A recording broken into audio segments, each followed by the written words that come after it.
Ta-da! We are back again. It is a Thursday evening as usual. Same bat time, same bat channel. Right here on the Fun Speculation Network. It is PM in the PM, Pong and Mav in the PM, where you can catch us most every Thursday night. We try to be here as often as we can, and we're pretty good. Like a 95% clip, somewhere in that neighborhood. But great to be back. Great to see everybody. What a week here. Coming up on Blizzcon starting tomorrow. I was hoping for some leaks, Matt, but we didn't get any leaks this week. I was hoping, but man, have they been airtight over there. But that's okay. Tomorrow's going to be fun. Mav was just telling me he may co-stream it tomorrow. That opening, the opening to it is over 2 hours long. I can't wait to see what they're going to talk about. It's going to be exciting times. Modern Warfare 3 marketing is in full swing, folks. Sure. Full swing. And that includes the now home of Call of Duty in Xbox. We're going to talk about that as well. Yeah. That's been interesting today. But yeah, we got a lot going on, but I've got to get to my co-host, the man who is the CEO of Fun Speculation Network, the man who I can now say is a World Series champion as a fan, right? Yeah, as a fan. It counts the same as the players. It counts the same. It's your team, so you get it. Yeah. Do you get a ring? Just curious. I asked them about it. I'm sure you could order one. And they haven't gotten back to me yet. They haven't gotten back to you yet? Okay. Well, we saw the video that Kaitlin shot. That was awesome. Love to see it. Well, not mine anymore because I don't watch football anymore, but the Minnesota Vikings are now I think the oldest franchise without a championship. I believe the Rangers were ahead of them in that category. So I think the Vikings are now the oldest franchise without any type of championship. That's great. Anyways, got to get to this guy, the one, the only, Fun Speculation, aka Mav. How the hell you been this week, brother? What's been going on, man? Been floating on a cloud today after last night, man. It's absolutely awesome. Never thought I'd see the day. I'm 40 fucking years old, and I've been a Rangers fan my entire life. And I saw them go to back-to-back World Series in like 2011-ish. And maybe 2010, 11, or 11 and 12. I can't remember. It was around that time. 2 years in a row, and, you know, we had heartbreak. Back then, there was, against the Cardinals, we were one strike away twice, and we couldn't close it out. It's been 12 years happens since then, and now, finally, I never thought I'd see the day, but my Texas Rangers are World Series champions. Let's go. So I was very, very excited about that. I almost wanted to go get some merch today. I already had this stuff, right? But I wanted to get some World Series stuff. But I saw all the clips last night. All the stores opened up doors after the game, and there was lines like I saw your video. Crazy, like around the street and stuff. So it was like they were just out of everything. So I'm gonna have to order some stuff online. But man, it's been good. I spent the entire day at a car dealership waiting for my car to get serviced. I had one of those recalls, so that was fun. Just kind of sat around and but other than that, speaking on gaming, since this is, I guess, is a gaming show. It is a gaming show. We're not going to talk baseball all night. Yeah, I could right now. I know you could. Sure. I just watched Moneyball the other day, by the way. Did you? Out of the blue. That's out of the blue. Good movie, dude. I love that.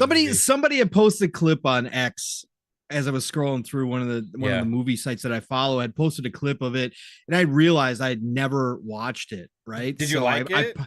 Yeah, I did. I of course I love Brad Pitt, right? Yeah. So Pitt is one of my favorite actors of all time. So one of his better movies too. Like I love his character. Well, his character was great. Mm-hmm. Again, overall, I would probably say there's a pretty big amount of movies ahead of it, but no, it was excellent. Because I've known that story. Again, I don't follow baseball like that in any way, shape, or form. Never have, but I've had friends who have been huge fans, and I was big into sports in general overall. So I had general knowledge. So I knew that whole story, but I was curious about how it all went down, and it was a great perspective. Again, at the end when he turns down the Red Sox, though, I was like, "Are you freaking kidding me?" Yeah. But anyway, sorry, I digress. Sorry. I'm glad you finally saw that movie. It's good. Another good sports movie that's in a way similar but different sport is Draft Day. with Kevin Costner. Yes, that is excellent. I've seen that. Yes, yeah, yes, I love that one too, man. If you like the NFL draft, you'll like that one. But anyway, speaking of gaming, so I've been playing. Yes, I Nate think, Dogg, you're right. Kotick. I did see Kotick show up. I knew he was in that movie, and when they had him on screen, I was like, "Oh, look at Bobby, you freaking snake!" But he played himself, so it was natural. It was actually a pretty good scene. A couple scenes that he was in. So yeah. This week I kind of realized something, Pong. Like I've become like almost exclusively a racing gamer. Ooh. Forza, huh? Forza, but I've also started kind of hopping back into GT7 a little bit. I was like, damn it, I'm gonna fix some stuff in this game because Forza had ruined it for me with the racing. So I changed a lot of settings and I did a lot of stuff and I got it to where it was feeling really good. Not anywhere near, what Forza feels like to play, but there's some really cool stuff in GT7 I was enjoying. And I kind of had my eye on that WRC game now, but like at the same time, I noticed that the people that are playing early access are reporting a lot of issues with it and stuff. So I'm kind of like gonna play it cool and easy on that one right now. But yeah, man, GT7 got an update today. I haven't had a chance to dive in, but I want to do that. There's so much stuff to play, bro. I reinstalled Forza Horizon. I don't know what's gotten into me, man. It's just like all I want to do is race right now. Interesting. Yeah, it's weird. It's like a little phase. For all the Swifties out there, this is my racing era. Happens. Yeah. It does happen from time to time where you go through those stages where it's just something catches you and then you're in. Yeah. I get it. I just like, I don't know what it is. I just got super sucked into Forza and then like back and forth. I'm just like, I turned off all the HUD stuff and everything. So I'm just like, interesting. Bare bones in it, like getting hardcore into this shit. I don't know, man. It's like I'm grinding the hell out of this. I like it, bro. That's what it's all about, man. Nothing wrong with that, right? And like you said, Gran Turismo, just as a side note, does get an update. Finally got a free update with when they added a track and they've added some cars and all of it for free, and they added a bunch of other touches to it too. Split screen. 4-player split screen local co-op. What year is this? I need to go make some friends and invite them over so we could all sit next to each other racing cars. But it was still good to see Polyphony coming through with a little update here and giving a new track and giving some free cars. I saw some articles instantly go up, a couple of them where they were like, Forza should be concerned about the latest Gran Turismo update. I'm like, what the fuck? Yeah. How long ago did Gran Turismo come out? Let's go ahead and wait a couple years and then let's judge Gran Turismo now versus Forza in 2 years, right? Let's go ahead and do that with their roadmap that they're planning on doing. Yeah, okay, we don't want to do that. But no, that's cool, man. That's good. That's what it's about. Again, when you're a gamer, you go through stages and not everybody's the same. Some people can play Call of Duty. Some people can play Madden for thousands upon thousands of hours and never get sick of it. Too. I mean, we've both been that guy for sure. But then there's other times where we as grazers do find something and latch onto it. Again, I played Starfield almost exclusively for over 200 hours before I touched something else. I mean, that's just the way things go. Right. And this week has been weird for me, Matt, really weird. I jumped into Age 4, played some of the campaign. I got in the mood for an RTS. I do have Age 4 downloaded. So I was like, because I've deleted a lot of stuff because I've got so many big games now downloaded. I've had to get rid of a bunch of stuff. But Age 4 has been sitting there and I popped in, started playing through the campaign. Had a blast, right? Popped in City Skylines 2 on the PC. Fooled around with that for a bit. Wow. Oh, wow. Once they get the performance issues knocked out, City Skyline is as addicting as it always has been. You guys remember when I went through my couple weeks of City Skylines 1 when I bought it for console and was posting nonstop about it. Man, oh man, they've done so many improvements. The game is gorgeous. Oh my God. So I popped that in for a bit. Then still been around a little Diablo 4, right? A little Diablo 4 here and there, dabbling in that.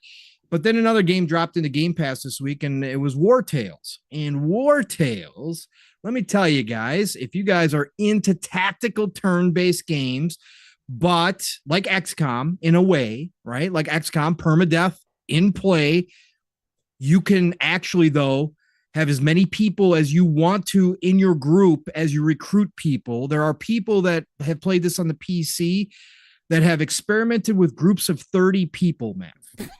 That seems like a little much. Yeah, bro. That's crazy. 30 people in your party. 30 people. That's and you got to pay them wages. 30 turns. Yes. Yes. And you have to pay them wages. Okay. So you got to concern yourself with wages every couple days too. So you got to have enough gold on hand to make sure. Otherwise, your people start getting unhappy. You got to have enough food on hand. Now you can adjust things. You can adjust your difficulty settings. You can adjust a lot of that depending on how you want to play the game. But in the open world, they describe it as an open world RPG because in the open world, you are actually moving around the world as you feel like, and you can set the world to either be locked off based on levels, right? So you can wind up in a high level area. If you open up that area where you can't be at yet, you're just going to get absolutely murdered. I've already lost one party member in battle. Oof. Permanent. Now, again, they do give you a second chance in battle. If their hit points go out, they go into a dying mode, and there's ways that you can keep them alive. But if they get hit again before you actually start to heal them, then they're permadeath. Okay. And you got to bury their body, eat them as a cannibal. If you got the cannibalism trait open, or you can sell them in town. You can sell their body. Interesting. But okay. Yeah, but it is an open world. You can see everybody moving around. They've got cities, they've got explorable. I mean, you can wind up finding mines and dungeons and all sorts of stuff that you can wander into. You can take on missions. They got tons of different missions that you can take on. But there is survival mechanics to it. You got, like I said, you got to have enough food on hand to feed them, to keep them happy. You have to rest. If you don't rest, I didn't rest just to see what would happen the other night. You get extremely slow trying to move around the world. And then I lost my pony. I had a pony with me that was carrying a bunch of stuff. You can name your pony. Your pony can actually battle at some point too. I haven't gotten that yet, but your pony has attributes. Well, my pony wound up dying from exhaustion. How does your pony fight? Does he just make troll posts on I Twitter? don't know. No, no, okay. I know. That's what everybody thinks when you say pony. But yeah, interesting. AA quality. Not gonna knock your blocks off with any of the graphical stuff, but they've got during the battles too. If you like, I've got I'm playing. You get to pick out beforehand. You get to create your characters. You get to pick out like their like starting story. So like I picked a band of thieves, right? That was my party starting, and it affects the different classes that you start with. So I had like a ranger and a couple other people. You can choose professions as well. So you can become a blacksmith, you can become a thief, you can become all sorts of, you can become a chef. The classic stereotypes are there. But so I had some people who can backstab, right, as rangers. And so during battle, if you take, exactly. I knew you like that. If you take out somebody from behind with a backstab, it actually goes into kind of a cinematic mode where they show you slicing open the dude's throat and stuff. Nice. Pretty damn cool. So check out War Tales. It's in Game Pass. Download it. No risk. If that's something that you're curious about, if you're in the tactical battles, it is difficult. Like I said, I'm playing on normal. I think there's 4 different difficulty levels. I'm playing on like the 3rd one, I think. So I guess, but they call it the descriptor made it sound like that's the way they want you to play it. So I'm playing on that, and it is tough. You gotta be watching what your characters are doing. I did turn on the save anytime, so I can save during battles and stuff. I can save scum if I want to, which has helped me out. But I've been trying. I haven't done it as much as I normally would, just to see where it would take me. Interesting little game. Don't shy away from War Tales if you're into tactics. Definitely a cool game to check out. So. Right on, man. You know, I forgot to mention this, Pong. Yeah. Oh, go. That's awesome. Go. I've been meaning to check out War Tales also. It's just there's so much to play. But something I'd done over the weekend, this past weekend, in between all my racing and stuff, is I subscribed to Ubisoft Plus. You did. I forgot that you told me that. Yes, you did.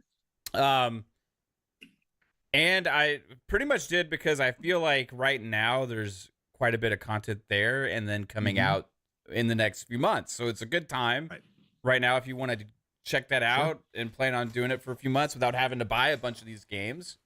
And I'm a cheap ass, so that makes sense for me. So, but I played quite a bit of Assassin's Creed Mirage. Yeah, and you're loving it. I am absolutely loving it, dude. Nice, nice. It is like a classic Assassin's Creed, and it's got all the new bells and whistles as far as animations and movement and all that kind of stuff. Sometimes it can feel a little simplistic, but it's also got some really cool stuff. Like this doesn't feel like a AA type Assassin's Creed. It feels it's pretty damn big still. Yeah. It's only $50 if you want to buy it as well. Like that's a hell. I personally think like that's about as big as I want for Assassin's Creed. Now I haven't finished it yet. I don't know how long the campaign is yet. I'm several hours in, but there's plenty of stuff to explore. There's like hidden things. There's stuff out in the desert. There's more than one town. There's all they have the classic target system on there. Like I'm super happy with it. Nice, bro. It's been bug free. The only thing I've experienced so far, has been some screen tearing occasionally if I turn the camera really fast and stuff. But that's where I'm playing it. I don't have on that screen. I don't have like VRR or anything like that in there, right? Because I'm playing on the in that room, right? But the other than that, man, I'm super impressed with it. Graphics are good. Nice. All that stuff. So I also played some Crew Motorfest. Nice. Which, starting out, like I said before, it completely opens up like a Horizon ripoff, right? But if you kind of accept it for what it is and realize it's a more extreme arcadey version of that, it was pretty damn fun too. I spent some time with it and had a blast. I forgot that there was planes and boats in it too. So like, yeah, I didn't think they kept that in there. And then you told me that. And I was there's planes. So you can fly around in a plane and stuff. I was like, okay, this is just kind of interesting, stupid fun, whatever, know? Yep. They got some cool stuff with some of the cars. It's definitely like an extreme arcade type racer, right? But I was having fun with it as well. I plan on going into Anno 1800 again at some point.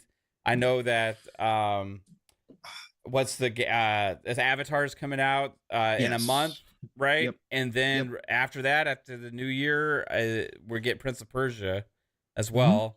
So got some stuff to look forward to. I'm probably gonna keep it for like 2 months or so, and then move on from it. But nice. Props to Ubisoft for actually starting to get some stuff out there, and doing pretty good right now, I'll say. I like it, man. I'm planning on signing up probably January, February. We'll see where the dead zone is. Somewhere in that neighborhood. We'll see if there is a dead zone, depending.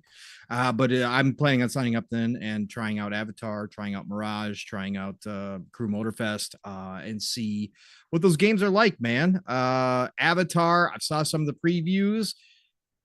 Yeah, I'm still really iffy on that one, man. Yeah, I'm still really. I know some people said they had a good time, others said not so much. So it was a mixed bag of what people were saying. But I want to check it out. I definitely want to check it out. Avatar, Far Cry, both mean I'll probably find some enjoyment in it. But yeah, right around that January, February period is when I'm going to try it out. But glad you were a guinea pig for the rest of us and checked it out. And you know what? I won't have to buy Avatar to check it out when it comes out. Right. So correct. Absolutely. I'm super happy with that. And like with the people were saying the same thing before Far Cry 6 came out in the previews too. You know what I mean? So it's like, I think some people are just kind of sick of the formula there at the end of the day. But we'll see how Avatar is when it hits. I'm looking forward to trying it. I'm not like super hyped for that game. But I wasn't also super hyped for Crew Motorfest, and I also wasn't super hyped for Assassin's Creed Mirage. But you tell me I can play all those games that are new games for a lower price. I'm like, okay, I'm in on that. I love the subscription models with new games going into services like that, dude. Absolutely, bro. I love it too. It's good for my wallet. It is. It is. Just like EA. When we got EA added to the Game Pass Ultimate, ever since then, again, it's a beautiful thing. Like I said, I got Dead Space. I tried Dead Space last week just to see if I could handle it. It's still downloaded. I'm planning on checking it out. I waited on it, and 6 months I get to play Dead Space. So, you know, that's what I'm looking forward to with Ubisoft. Again, once they have their full initial lineup here of different games that I want to try, I'm definitely hopping in. And then I'll wait for them to go on sale if I want to buy them later, because we know they're going to still have the Ubisoft sale where you can get them for $20. So waiting on that. Charlie Hustle says, I can't believe neither of you are playing RoboCop Rogue City. On my list, Charlie Hustle, but right now I'm not justifying buying it. Yeah. But I'm definitely going to be picking it up at some point. I've been seeing all the videos of people playing this game. Yes, I do want to play it 1000%. The fact that they leaned in to the first couple of movies and made this game as basically a B movie game, I'm all about it. Yeah. All about it, man. Dude, so yeah, I want it really bad too, but at the same time, like, I want Mortal Kombat before I want that. I want Alan Wake 2 maybe even before I want that. I want Spider-Man 2 before. I'm not playing Alan Wake 2 before I want that. Like, I just there's so many different games that I still haven't bought because I'm kind of sucked into the things I'm playing. And if I can just be content, and I am content right now, like, are you getting Modern Warfare 3? This is so weird. I want to, but at the same time, I'm like, I don't know if I'm just kind of content right now. I think it'll probably be one that I'll get sooner, because that's something that me and Kate do play together, right? So, yeah, I'm going to pick up the standard version. I'm not going to pick up the vault. I looked at the vault, and then I was honest with myself. You know, I just bought the battle pass on Modern Warfare 2 for some of the skins and for spawn and stuff, which is great, but I haven't finished that yet. And then I'm looking at my gameplay time. I'm like, I want to play Modern Warfare 3. I want to play the campaign. And I for sure want to be able to hop in with you guys. You know, again, we had a great time in the beta. Yeah. I'm just going to buy the regular version. I'm going to stay away from the vault. I'm not going to commit to the battle pass. Too. Yeah. Kate said, yes, we are, duh, in all caps. So yes, we are. There you go. Duh. How dare you ask, Pong? She says we're buying it today.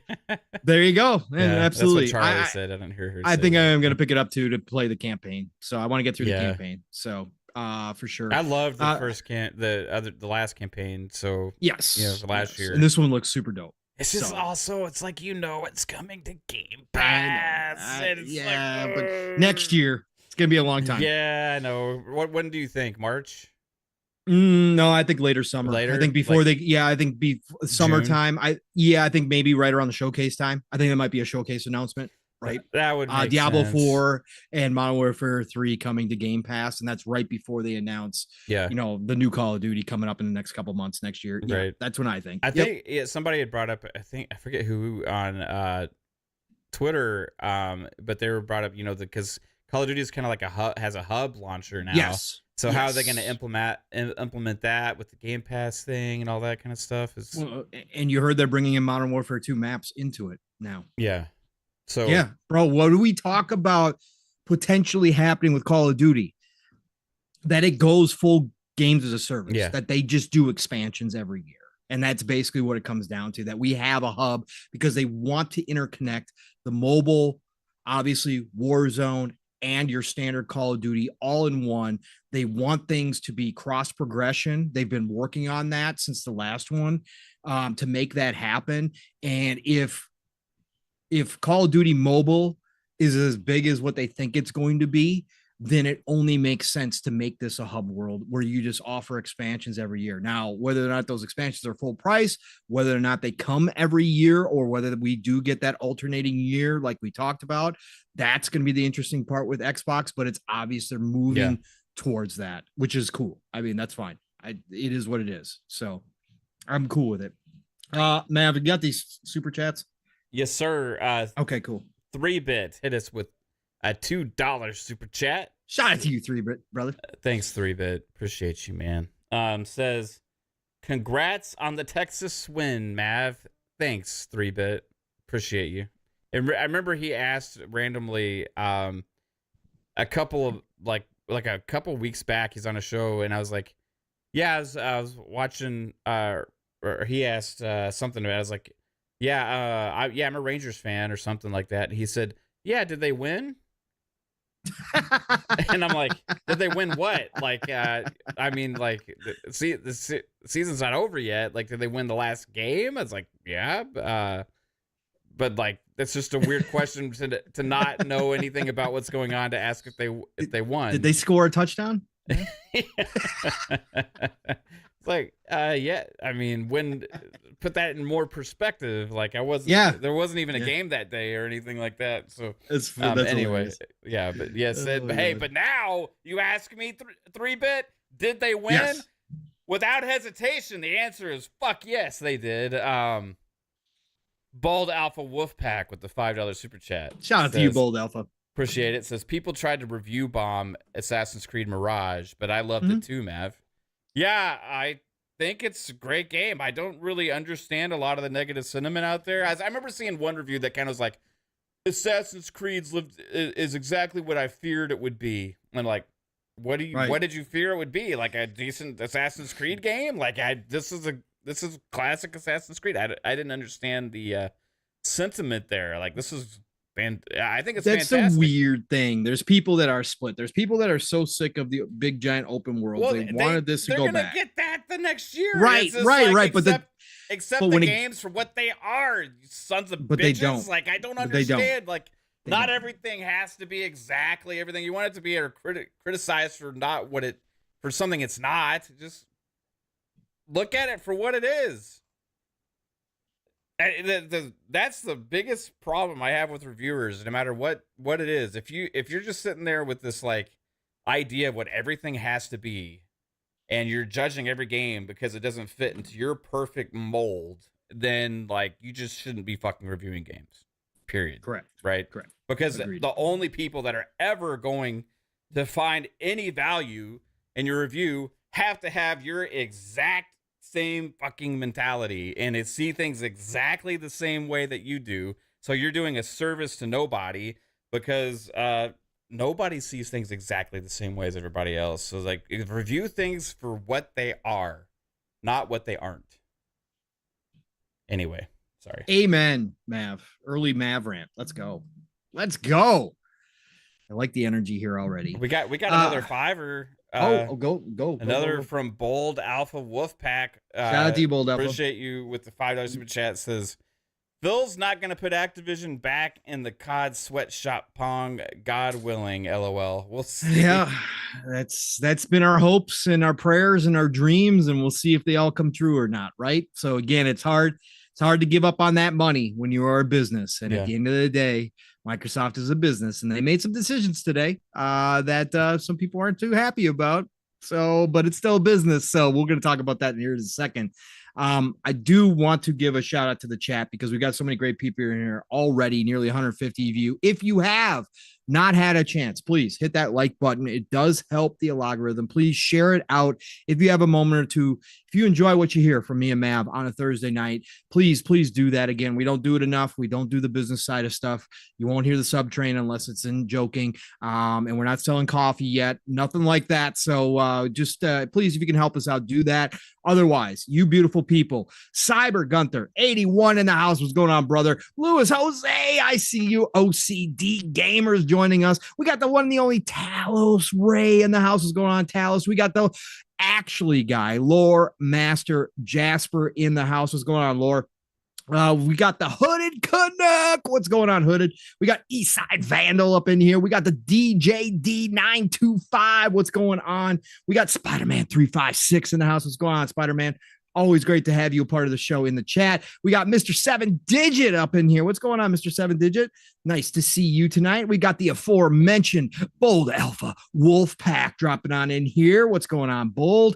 We got Charlie Hustle. What's going on, Charlie? We got who else we got in here? We got Jason Max in the house. What's going on, Jason? We got Amit Kumar. What's going on, Amit?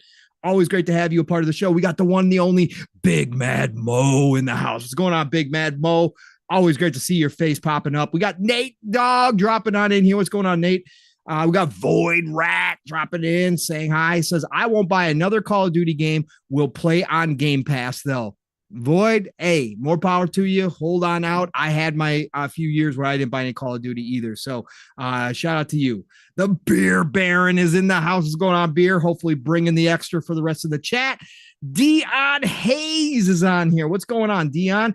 Always great to see you a part of the show. The beautiful Miss Kaitlin's in the house. Thank you again, Miss Kaitlin, for tweeting us out and for making all the thumbnails and graphics that show up on the Fun Speculation Network.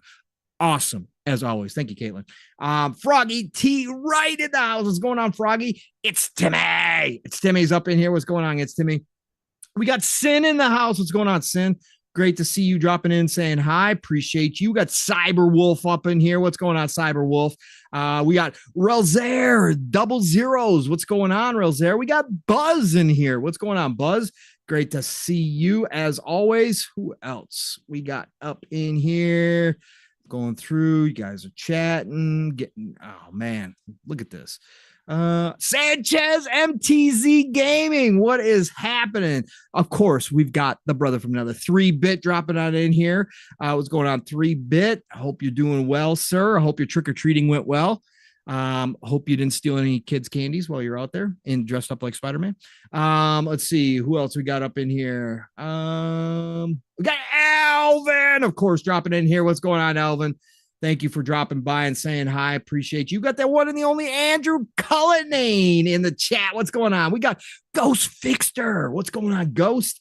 Great to see you. We got the Grumpy Shaman in here. Well, hopefully you don't stay grumpy too long listening to me and Mav. But if you do, I understand completely. True Serum, what is going on? Great to have you. That's as far as I can go back. Red Monkey Butt dropping on in here. We got Miss K's TV. What's going on, Miss K's? Great to see you as always. We got Seaman Stains in here. Hey. Pause. Okay. With your name. That is what it is. I had to read it. Seaman Stains. You might want to look at some special kind of detergent or something. Well, there is a lot of removers out there, so it's not a problem. Yeah. We got Web Dave, member of 3 months, dropping in here. Good to see you, Web Dave, saying best way to spend a Thursday night is PM to PM. Thank you, sir. Appreciate you so much. And of course, everybody go check out Web Dave's channels. Just crushing it with all of his shows and all of his interviews. Biggie Butters in the house. What's going on, Biggie Butters? Biggie Butters. We got Vic, the MF Click in the house. What's going on, Vic? Always great to see you. You know what it is, brother. Silver Afro in here. What's going on? Says 142 viewers, still early. Record night for Fun Speculation. We'd love to set records anytime we can. Def Leopard in the house. What's going on, Def? Sheba, Army Brat. What's going on, Sheba? Great to see you in here. Jay Rembert's in the house. What's going on, Jay? Good to see you, brother. Donnie Skills is in the house. Hope that's not Donnie D in disguise, but Donnie Skills, great to have you part of our chat as always, too. Oh, man. No, we got to get him in here. The man that carries the biggest stick in the chat, whatever show he shows up in, be wary, you trolls, because the one, the only Boss Mod Lethal Papa is in the house taking care of business along with all of our other mods. Thank you all for being mods, by the way. Appreciate every single one of you in here that do that. We don't have too many problems usually, but you never know who decides to show up in here. Great to see everybody in the chat. You guys are all looking beautiful, all looking amazing. Shout out to Steel Rain, the brother from another. He was in here early. I did see that before the show even started. RSJ fan, I see you, my friend. Great to have you in here as well. Sir X-Men dropping in the house. What's going on, sir? BT Maverick, what's going on? We got another Mav in the house. It's always good to see you. So thank you all for being here, though, joining myself and the one, the only Mav right here. Fun Speculation for PM and the PM on a Thursday night. All right, Mav, let's get into some stuff here. Let's not jump. We're not going to jump into the Bungie stuff quite yet. Let's hit some smaller stuff happening. And we've talked about it. We've mentioned it a couple times here. Modern Warfare 3 marketing in full swing. We've seen the videos, New York Times lit up, like they are everywhere. This is typical Activision. This is typical Call of Duty. This is what they do every year for this game. And they should, rightfully so. It's usually the highest selling game of the year. All right. It is now Xbox first party. Whether you like it or not, clearly, whether you want to say it doesn't count, doesn't matter. Don't care about your feelings. Okay. This is facts. This is business. They got bought. They are now owned by Microsoft and Xbox. This is an Xbox first party title. Some people today, Mav, flipped on their series consoles and they were greeted by not the home screen, not by the Xbox, firing up screen, but they were greeted by Call of Duty Modern Warfare 3 advertisement saying, buy now, let's right? Go. Let's go. Now, oh, shit. All right. I've seen some people with some pretty bombastic takes out here when it comes to this. I've seen some people got the pitchforks out, right? This isn't the first time it's happened. We just had it recently with Starfield. Some people are saying that it bothers them because this game is not in Game Pass like Starfield was. I'll just go real quick here, Mav, and then I'll let you say what you want to say about this. You guys know that both myself and Mav can be critical of Xbox. We have been critical in the past. We've had entire shows being critical of Xbox. We've had people come after us in the Xbox community. We've had the fake neutral tag thrown at us. We've had, pony bots thrown at us. We've had everything because we can be critical of Xbox. I certainly have laid down the law on egregious things that have gone on where I go, this is a step too far. This is unacceptable. They need to reverse course on this. I'm not going to give this the same energy. Again, this isn't the first time we've seen this happen. If this was a video ad, like you will see when you first pull up a YouTube video, if you're not subscribed to YouTube Premium, if this was a video ad that I couldn't skip for the first, let's say 5-10 seconds, I probably have something to say about it right now. But this is a skippable screen immediately. This is not something you have to pay attention to outside of the fact that it is in your face. Do I think that we could be on a slippery slope when it comes to game advertising? Yes. I've talked about this in the past because there was rumors, Mav, that they were going to start advertising in games potentially, or have a Game Pass model that would include advertisements. That is bad news. This right here, gotta say, it's business. It is what it is. Call of Duty is now a first-party title. They're going to advertise the hell out of it. They haven't had the chance to advertise the hell out of Call of Duty because of PlayStation marketing rights for a very long time. They now own it. It opens up more potential. They're going to throw it in your face. They just spent $70 billion. Okay. Yes, they didn't spend $70 billion just for Call of Duty. But again, in business terms, Call of Duty is one of the biggest money makers they just purchased.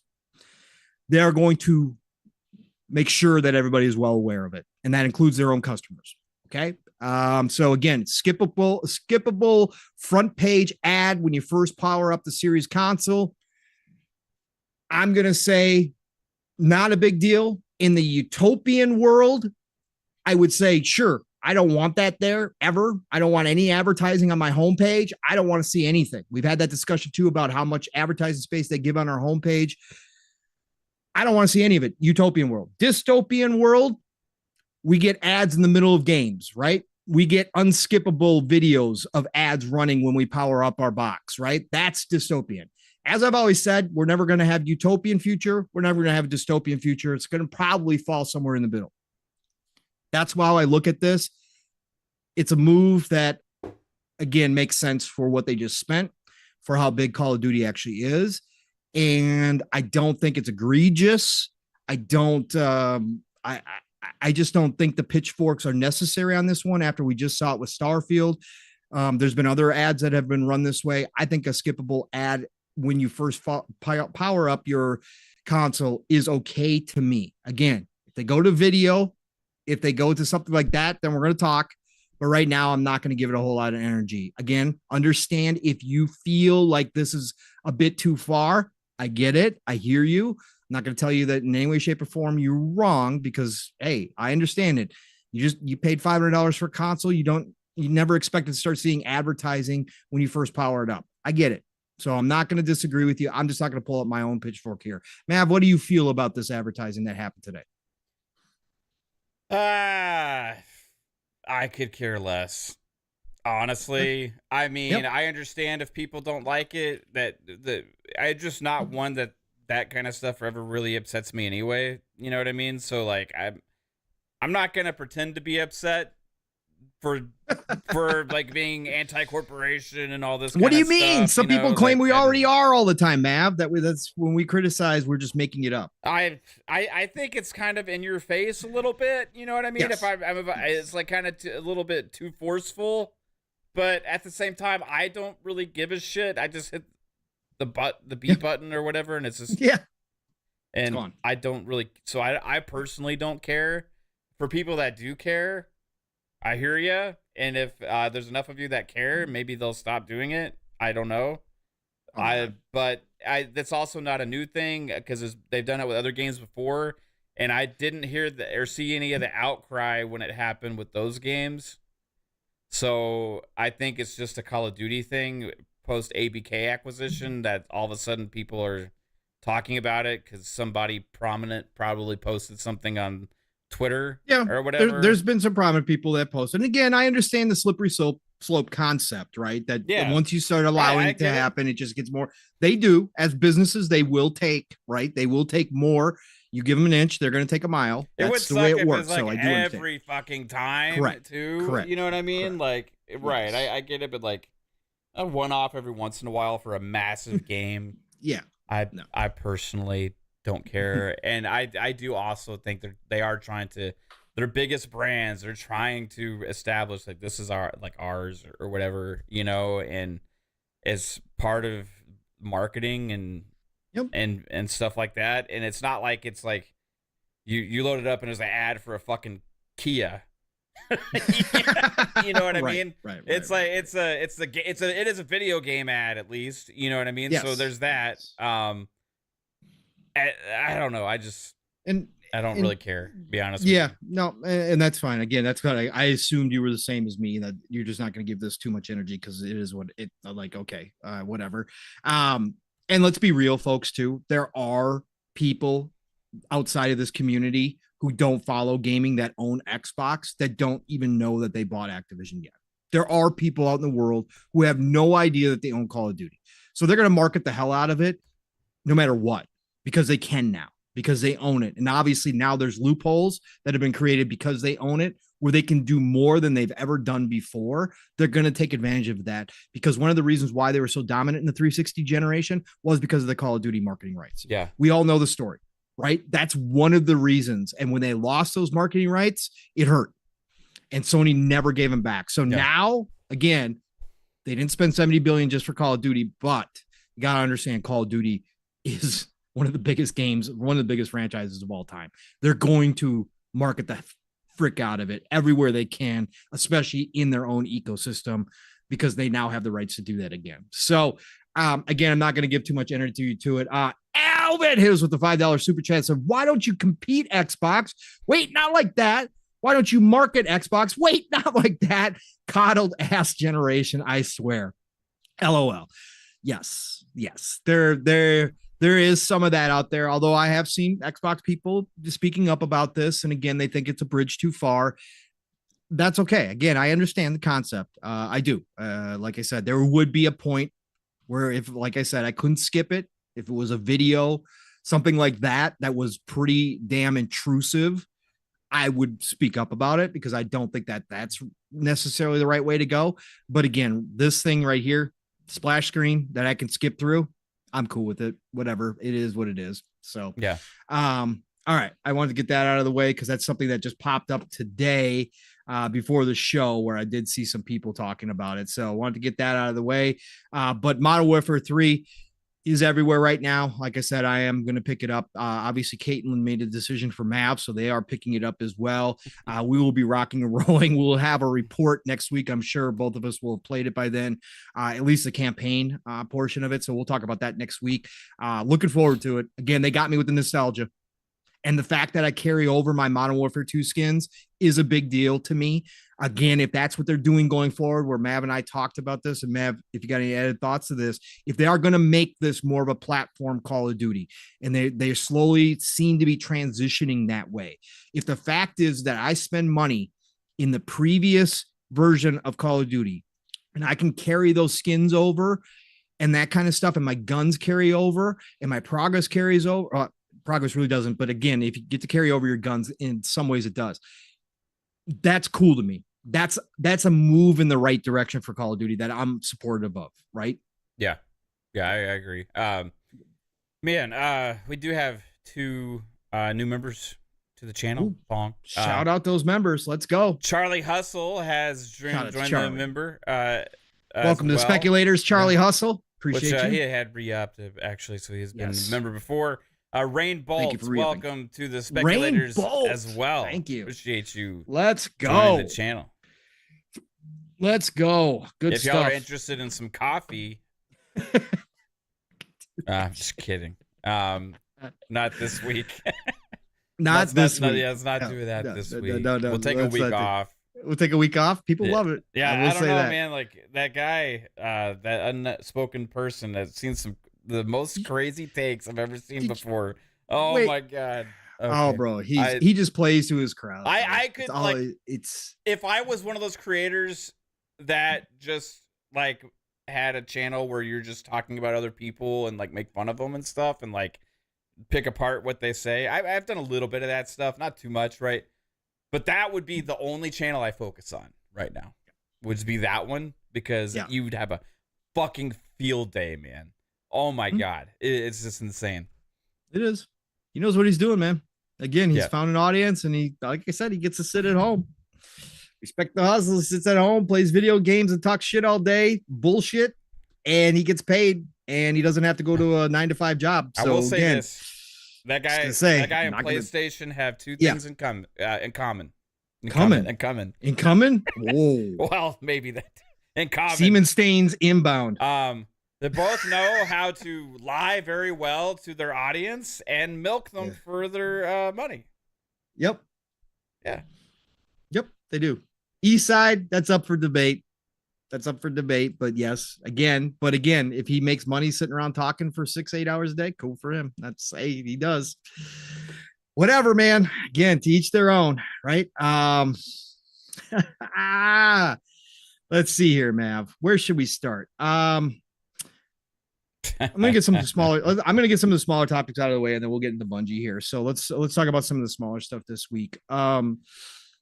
Again, this week has been a little bit light on news because BlizzCon hasn't happened. That starts tomorrow, everybody. So once again, 11 a.m. Pacific time tomorrow is their opening ceremony.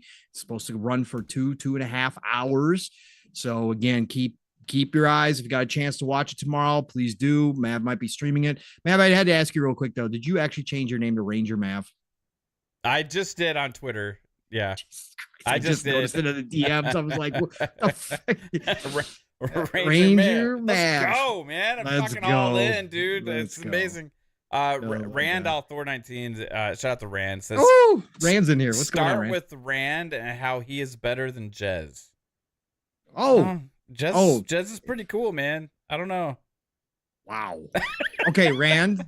Mav's opinions do not reflect my own. Okay, so no, Rand is the actual engine behind the Xbox 2. Obviously, Jez is the coal because he feeds the fire over there with some inside information. But Rand is definitely the engine. Rand, again, congrats, sir, on your 100K once again. I will say yes that Rand doesn't eat those beans on toast and shit like that. I don't think that's that correct. Jez does. So that alone might put him over the top. You know, the beans. Why? Beans and toast is good. You eat beans and toast? Yeah, why wouldn't you? Why wouldn't you, bro? It's fucking gross. You're putting beans on bread. It gets soggy, and it's just nasty. So who likes soggy bread? Again, I don't have a problem with those kinds of things. I don't. Okay. I just don't. I don't have a problem with those things. So you are the Jez of PM and the PM, and I'm the Rand? Yeah, probably. Is that what this is? That's fair. Again, I'll be Jez. That's fine. That's fine. You're welcome, Rand, by the way. I saw your thank you. Will you leak us some some code names for games? I wish I had. Again, you guys all know this is why I never will be an insider. Nobody will ever trust me because I've publicly said that if I was in Phil's position, I'd give you all the entire roadmap until 2030 if I had it. I wouldn't care if they were just made up code names. I would give you the whole roadmap. I'd leak it myself. I'd create my own fake account if I was Phil and leak shit. Nobody's ever going to trust me with that shit. Nobody. I'm publicly said that before. We got another member of the Speculators, Anonymous Boss. Welcome. Anonymous Boss, appreciate you joining the Speculators. Jesus.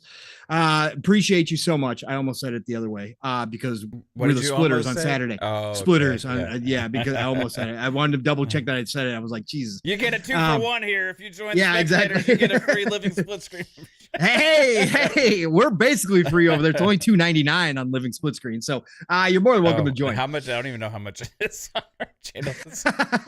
Yes, Biggie Butters, I would ruin Christmas with spoilers. You all that have problems with spoilers would have to block my account if I had access because spoilers don't ruin anything for me and I want to open up all my Christmas gifts and know what they are. In fact, I want to find them, which I did as a child, before they're even wrapped. I wanted to know my entire Christmas lineup. And let me tell you, from about age 10 on, I had about an 80% hit rate on my Christmas presents because me and my sister would go looking for them. Even when my parents started hiding them in the trunks of their car out in the garage, I would still find a way to go get them and see what I was getting. Yes, I was that kid. And I still am to this day. Spoilers don't matter.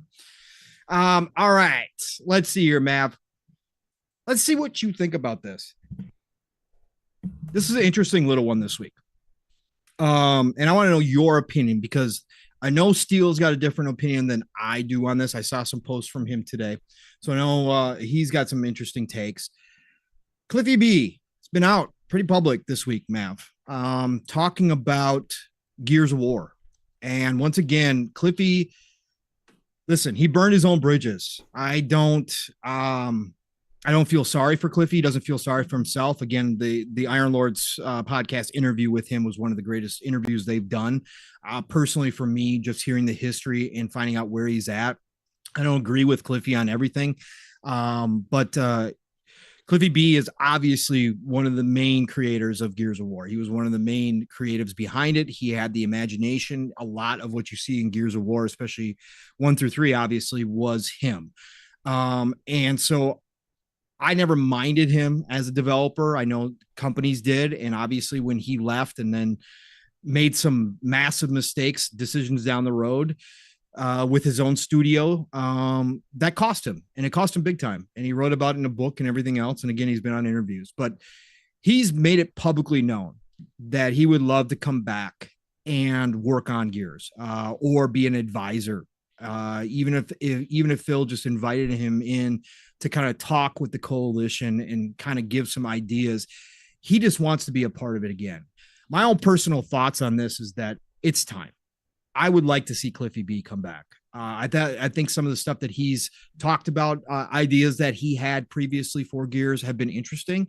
Not that I would say that every single one has, but he was out this week a lot, man, talking. He had an interview with comicbook.com, in which he said that he believes that Gears of War needs a reboot like God of War. And he'd be more than happy to consult on that. He had some interesting other small takes with people, throwing out ideas at him. He said that a Gears of War game, survival horror, where you play as a kid who is trying to survive the initial wave would be interesting to him. He also said this week that he thought about turning Gears into a first-person shooter. That one, I'm not so sure about. But Cliffy's obviously got some crazy ideas. Now, there's been some smoke behind the scenes that maybe there has been communication between Cliffy and Xbox, that maybe potentially that those, now that he's been public with all of this, that maybe somebody's reached out to him and talked to him privately in the DMs, or at least opened it up. I'll say it again. I think it's time. I think that Cliffy could be a real asset in bringing some fresh ideas. Not that I don't think the coalition can't do number 6 on their own. I think what we're hearing about that as well behind the scenes and publicly from some people talking about this is going to blow your mind away. Cool. Let them finish Gears of War 6. I'm cool with that. But what do you do with Gears after that? You don't let it die off, but where do you take the franchise after you finish off 2 trilogies, right? That's kind of where I'm at. What are you guys going to do from that point forward? And I think having Cliffy in house, giving some of those ideas, advising on maybe some spinoffs.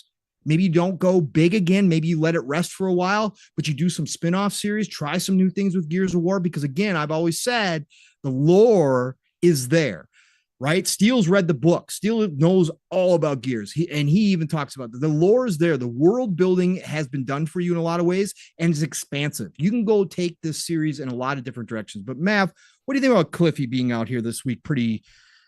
A lot. I mean, he was out there a lot. I kept seeing comments. What do you think about him? And do you have any opinion on him coming back in an advisory role to Gears going down the road? I'm kind of torn on it, honestly. I don't know if I could answer this question honestly until after I see him play Gears 6. If I play Gears 6 and it's more of what we got with Gears 4 and 5, which I thought they were still great games, but they weren't like hardcore Gears to me, you know what I mean? Like they were kind of like lightened up slightly, you know. If they go, let's say the Gears 6 comes out and they just like go full on like dark and gore and like just like bring back that dude broness or whatever, you know, all that kind of stuff from the originals that was kind of like the trademark, right? Yes. Then I'm like, hey, who needs fucking Cliffy B, right? Like at the end of the day, at that point, it's like, hey, now if it's like kind of what we've been getting and maybe just advance a little bit further in that regard, then maybe like, hey, you know what? Bring in some fresh ideas, you know what I mean? And like from one of the original creators, you know, but the Rod Ferguson was there. He was one of the original guys too, you know what I mean? So that didn't necessarily like make a huge impact one way or another when he was there. I understand that Cliffy B was more of the creative guy, you know? So that's where he adds a lot of value. I do think he is like creatively like one of the somebody that should be respected in that regard for sure. Like he has done some amazing things in the industry. He's had his failures when he tried to kind of go on his own. When he was part of Epic, he did amazing things, you know. But I don't know if it's the same person. Also, like what if that magic is gone with being able to get a whole huge team and corporation to be able to bend to your will and create your vision? You know what I mean? Like, so I don't know what value he would add. Until it gets to that point where they're kind of like, hey, desperate to bring back the roots of Gears, but maybe Gears 6 kind of accomplishes that. The bigger question was like, for me, does Gears need a reboot? Yeah. Right. And irrelevant of Cliffy B, right? Right. After you finish number 6, does it need a reboot? Right. So for me, I would look at it and be like, it depends on how 6 ends one way, and it depends on how Gears 6 plays out. And if it becomes this fan favorite, amazing thing, and people really get invested into the future, then I would say no. If it kind of culminates things and okay, that was cool, trilogy, I'm kind of done, then yes, you know. But I still can't answer that one fully until Gears 6 comes out. Also, that's fair. You know what I mean? Fair, like, man. It's kind of hard to at times to think about reboots on franchises like this, because you know, like the God of War reboot, for what it's worth, I feel like there's a little bit of a difference between like the character of Kratos to the characters of like Dom and Marcus Phoenix and the whole original. Like, I feel like there's more of a sentimental, emotional attachment to the characters from Gears of War, right? Yeah. And then Kratos was like, you were just this bloodthirsty like god just ravaging everything, and you know all that kind of, so it was kind of like, yeah, it's cool, but there wasn't like necessarily an emotional attachment for people to Kratos. So like I think it's easier to go in and try and create that with the new God of Wars now, which I think they have tried to accomplish that with the new God of Wars, right? Create more of a story there and all that kind of stuff, you know? Yeah. So I believe they created that now, but that didn't really exist before. But with Gears of War, but it was just different, right? Yeah. With Gears, you're like really have like this special thing that people admire and have a special place in their minds. So to reboot that depends what that means. You know what I mean? Sure. And like, for me, I would say to reboot Gears, you got to tell new stories with different characters. Yep. I don't think you could go and tackle Marcus Phoenix and Dom's storyline, all that stuff again. I think you leave that alone. And maybe you go back to like the original timelines and stuff like that and tell different stories with different people and stuff, and you could really bring it back into the core. But I think you got to leave those original stories alone where they are, because they're just what they are. Well, you need to remake them first. So bring the Marcus Phoenix collection for sure. Yes, for sure. Yes, for sure. And now you can do like a major treatment on that, like the Resident Evils and all that kind of stuff. Hell yeah, Unreal Engine 5 and go all out on that. Correct. But that's more remakes, not reboots, you know? Correct. No, reboot, I think he is talking about fundamentally changing going back to gears. The roots, Right, but I think fundamentally even changing, like, because that's the main difference between God of War is how it plays, the perspective, all of that, right? That's obviously Sad Dad Kratos is a whole nother change, which I didn't like. But I think that Cliffy's actually honestly talking about, that's why I think he threw out, I was thinking about maybe it as a first-person shooter, right? I think he's talking about fundamentally changing something about Gears, which I don't necessarily agree with whatsoever. And again, folks, in the chat, I knew this would stir it up. Doom Reaper, I see you. And it was actually Doom and Steele's comments today on Twitter that I saw that. I knew Steele was on a different wavelength than me. And I hear y'all. And again, if you don't like Cliffy B, I totally get that too. Again, especially old Cliffy B could be very abrasive. He can still be out there. Again, I don't agree with Cliffy B on everything. So I hear you all. And if you don't want Cliffy B anywhere near this franchise or coming back to Xbox, I get that. That is fine. I'm not going to argue with you over it. I just said personally, for me, it's been long enough. I think Cliffy has matured, and I do not want, let's be clear about this, I'm not saying hand the reins of Gears of War back to Cliffy B. As an advisor coming in with some outside ideas, maybe some ideas that he originally had. Again, if you guys didn't know, he was originally going to take the Locust to the air, which I thought would be very cool. Like he had this whole metamorphosis of the Locust happening like in his head. And that's where he was actually going to take the Gears franchise next. So I think some of that could be beneficial if they are looking for taking Gears in a new direction or making some, again, spin-offs of Gears of War. Again, I'm not handing over the reins to him. I'm not saying have him take over Gears 6. I don't want any of that. Coalition showed me with Hivebusters that they still know how to make classic Gears as well. Hivebusters to me is the best thing that's happened to Gears since number 3 ended. And again, if you guys all love 4 and 5, more power to you. I hate the whiny kids. I hate the semi-open world. I hate all of that. I hate the lightness of it. I hate the colors of it. I want the dark Gears 1 through 3.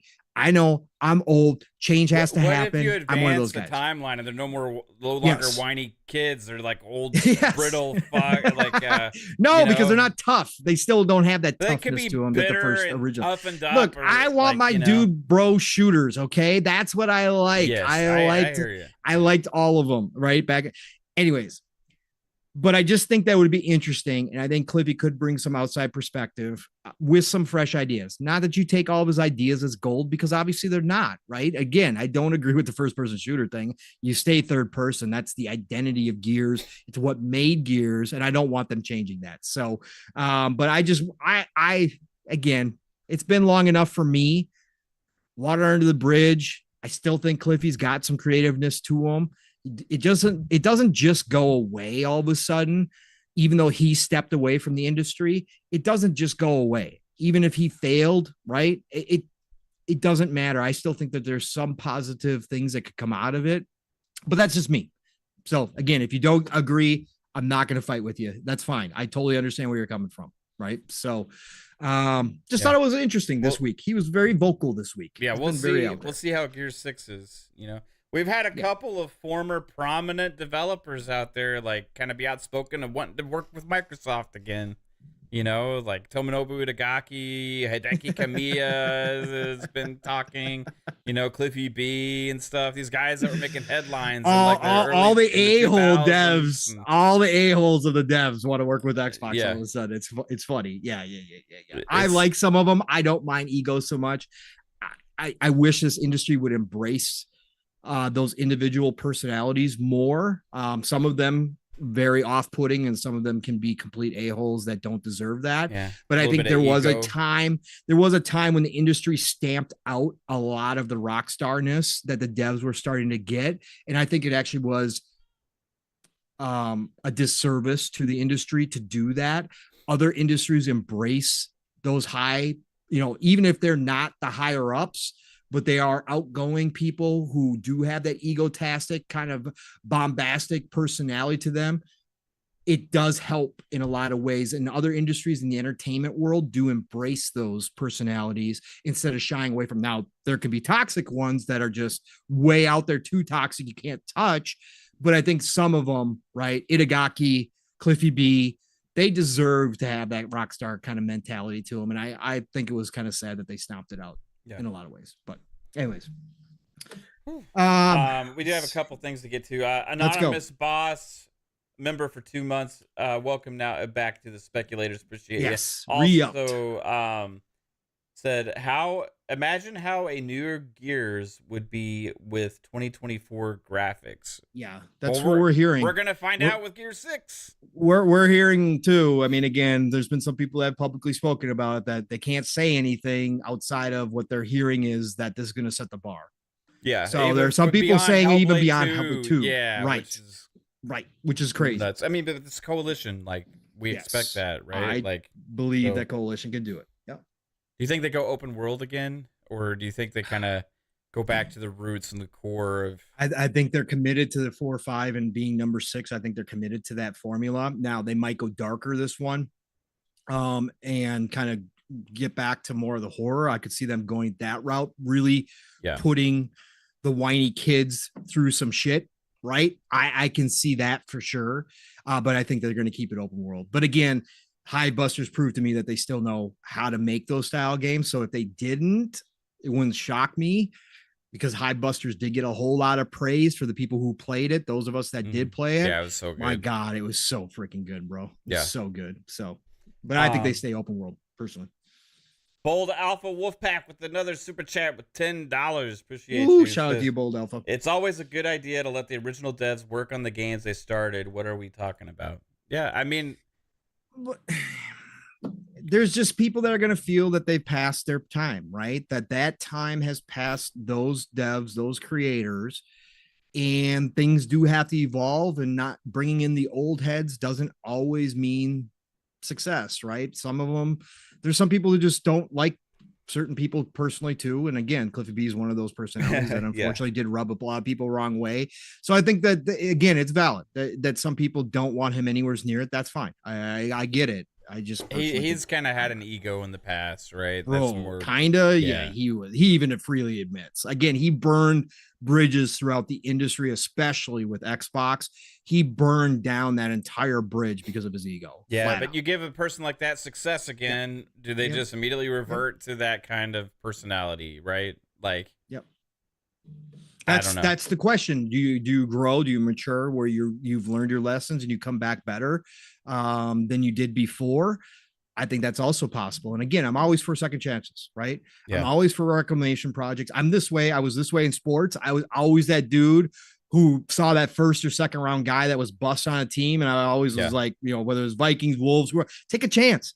Take a chance on him. That talent is undeniable. Maybe he's figured it out. Maybe you're the voice that helps him figure it out. I was always that guy. So I always like to see the redemption project. 100% though. I think we're both on the same page. This like, don't have him come in and like interrupt what's going on right now with Gear 6. No. Like Gear 6 is something that is part of a trilogy that Coalition has been involved with ever since they've been in charge of the franchise. They've done a lot of great things with the franchise. Some things we don't love as much as the original trilogies, but they deserve to have their culmination moment for this trilogy of games. And you don't want to have one of the original guys come in and be like, okay, no, you can't do this or whatever. No, and like then, said, and then, well, but then you got to think of it from like the developer's perspective. Like, oh, the original creator of this franchise is telling us that he doesn't like this. Like, it's going to make you second guess things and stuff like that. Maybe they don't give a shit. I don't know. Coalition don't give a shit. Coalitions prove themselves now. So I would like, that's what I'm saying. Like, just wait after Gears 6 comes out, see how it lands, see how much people love it, and then you can make your decisions on what direction you go with from there, right? I think Gears is in a good place. I feel like it doesn't need a lot. I feel like after Gears 5, a lot of us were saying, okay, I think they need to take a little bit of a break. But at this point now, I feel like they've had a good enough break. You know, I feel like we've had some years. All this other stuff happened since Gears 5. With like Xbox is a different company since Gears 5 came out now. Like all this other stuff happened. And now Gears 6 is on the horizon. In the next 2 years, I'm guessing. I don't know exactly when it's going to come out. Maybe even further. I have no fucking clue. But when Gears 6 comes out, like, it's because of the amount of time between Gears 5 and 6, I think it has a chance to set this new standard for Gears, and all of this conversation about Cliffy B and about rebooting and all that kind of stuff may be irrelevant at that point, because we may just be looking at Gears 6 as like, holy shit, that was one of the most amazing games that I've ever fucking played. And if it is like that, if it really brings Gears back to its glory, then all that conversation about Gears needs this, Gears needs that will be gone. And right now, that's what they're working on. They're working on Gears 6. So this conversation, should just be, I guess, postponed until Gears 6 comes out. Sure. Absolutely. Anyway. No, good points. And again, like Dion Hayes says, the coalition doesn't need to go through what Naughty Dog went through with Bungie. It would be like that a little bit if somebody else tells you what to do. Yeah. Correct. Yeah, if they brought in and gave Cliffy B like creative control over Gears again, or like Halo Infinite, it would be mutiny with Staten, right? But like Staten, like that game wasn't supposed to develop in hell. They needed a savior there, right? They did. Yes. But then Staten was already involved and in good graces with Microsoft, correct. So it's kind of still a different situation. It was like bringing an outsider kind of. Correct. And Cliffy B right now is an outsider. Yeah.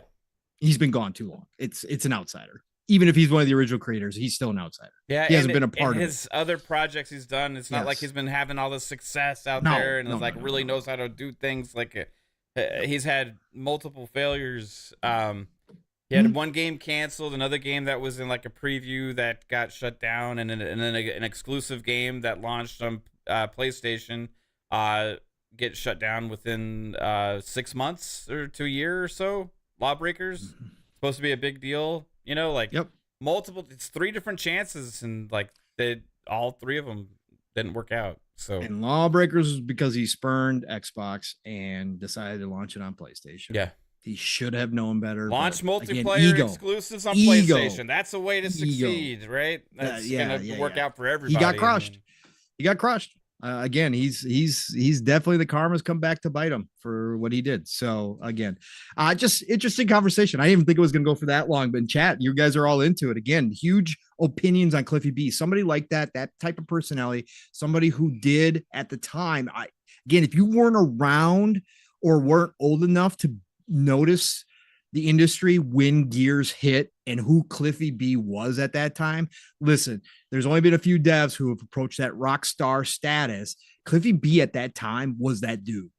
He embraced the hell out of it, and his ego just ran wild. But it was a crazy period when Gears actually did hit and what it did to the industry. Insane. So just a different time, but I understand why people are fired up in the chat. Like I said, I'm not going to sit here and fight with you if you don't want him back. I get it. So I'd like to see the redemption arc. That's all. Yeah. Anyways, All right, Mef. We got some other smaller topics we can hit, but let's just jump into the Bungie stuff. We are in the middle of the show. We have been going now for nearly an hour and a half already. Again, I did not expect the Cliffy B conversation to get that far, but man, yeah, again, we haven't even talked about Bungie yet. No, we haven't. Let's get it. Yeah, let's. Woo, boy!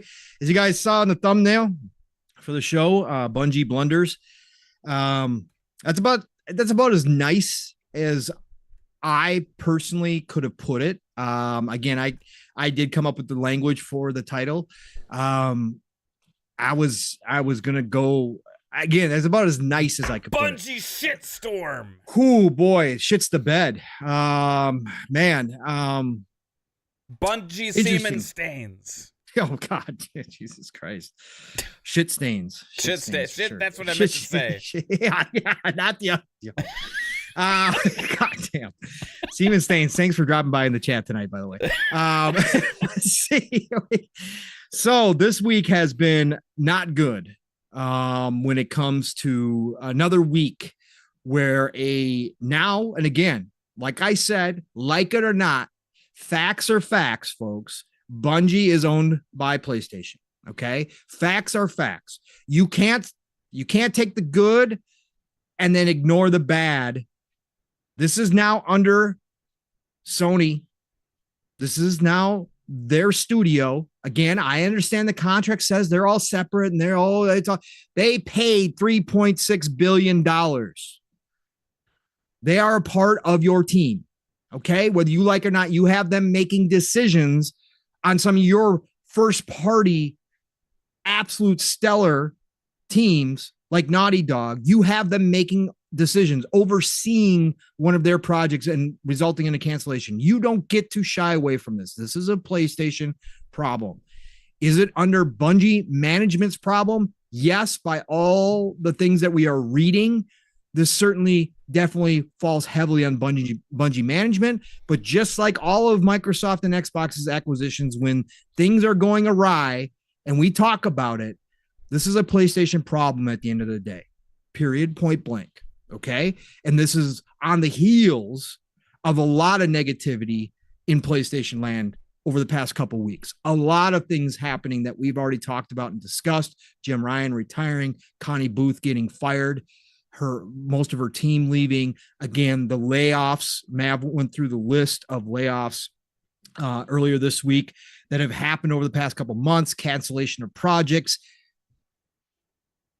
Bungie this week just totally said, oh, place is on fire. Let's just add gasoline to it this week, folks. Let's do it. Let's just pour. Why not? Why not? Right? What are we going to do? What's going to make it worse? Well, Bungie certainly did. In our DMs this week, I described what Bungie did as destroying whatever last shred of respectability they had in this industry. They've pretty much just destroyed that, especially the management team, right? I'm not talking about the devs who have nothing to do with this. I'm not talking about the community management teams that were mostly affected this week. I'm not talking about any of those people. I'm not talking about the little people.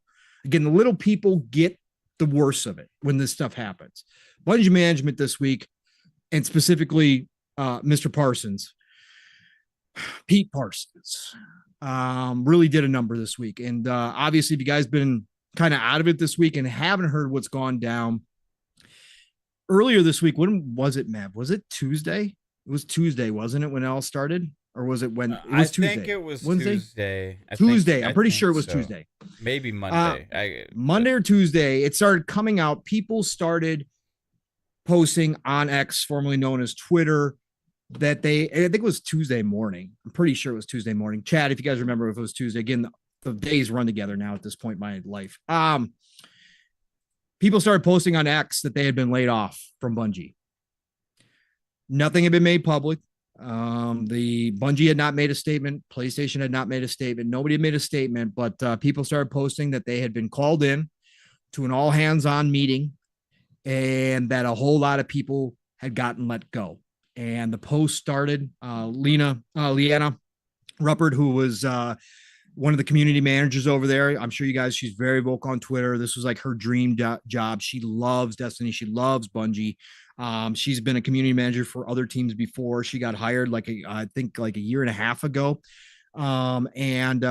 She was like one of the first that I saw that posted that she had been laid off.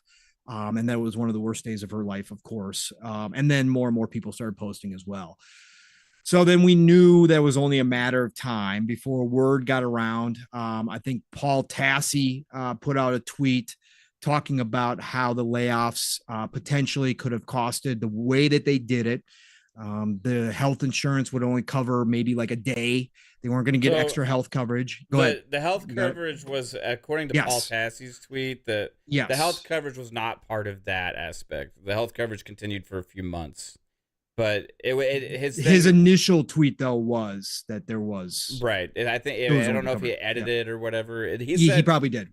He said like benefits, though not health coverage, benefits would run out. And I've seen him clarify that a couple times now. So that was something that we kind of like. Yeah. It was clarified. Yeah. It was also clarified by Jason Schreier too. Jason Schreier also followed up with an article. Of course, everybody's favorite Jason Schreier, but again, he does get the dirt. It is what it is. Yeah. But also the people that they gave them shares when PlayStation bought them, they weren't vested. They had to be there for a certain period of time before those shares became vested. Yeah. Because they were fired. All those shares revert back to Bungie. Listen, 100 people, man, that's a lot of shares. All right, let me before I get into it, let's confirm what else has been confirmed.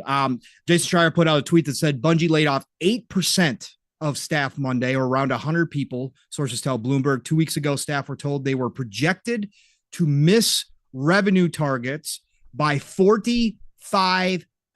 That's a 4 and a 5. That they were going to miss revenue targets. Employees were galvanized to get things on track because they had this all hands on deck meeting talking like about this stuff. Rally cry. Yeah. Everybody was on board. Everybody was like, okay, we're going to get this done. We're going to fix this stuff. And then surprise, 2 weeks call later, you in for another meeting. Yeah. Yep. 2 weeks later, call you in for another meeting. Sorry. Your services are no longer needed here. About 100 people. But they kept the right people. Right. That was afterwards. After the round of layoffs finally had ended, Bungie CEO Pete Parsons allegedly told the remaining employees that the company had kept, quote unquote, the right people to continue to work on Destiny 2. Yeah. Meanwhile, I realize that the people that are there are upset about all their friends and like people they've worked with, some of them for a very long time, getting let go in the manner in which they did as well. So again, a lot of the community management team was hit, but then we started getting word that others, veterans, were hit, right, too, Mav? So Rainï², you ask who Rainï² is. She goes back over 2 decades with Bungie. She was responsible for literally designing the Halo logo. They let her go. They let go of also, who else did they let go? They let go of the composer. Michael Salvatore, the composer. So they weren't just laying off newer community management types, those types of people. They were laying off well-respected lead creative creatives, like big time creative minds at the studio. Like, and we didn't have any official responses, Mav, except for Pete Parsons deciding that after the layoffs had happened, that it was a great idea to go on his personal X account and make a post talking about what a sad day it was. They're so talented. I hope they can find work somewhere. Hey, all these people are so talented. Yo, business is business. You guys know I will take both sides whenever it comes to this stuff, right? That business is business. But like I said, management makes mismanagement poor decision making at the top, you are going to miss 45% of your projected revenue.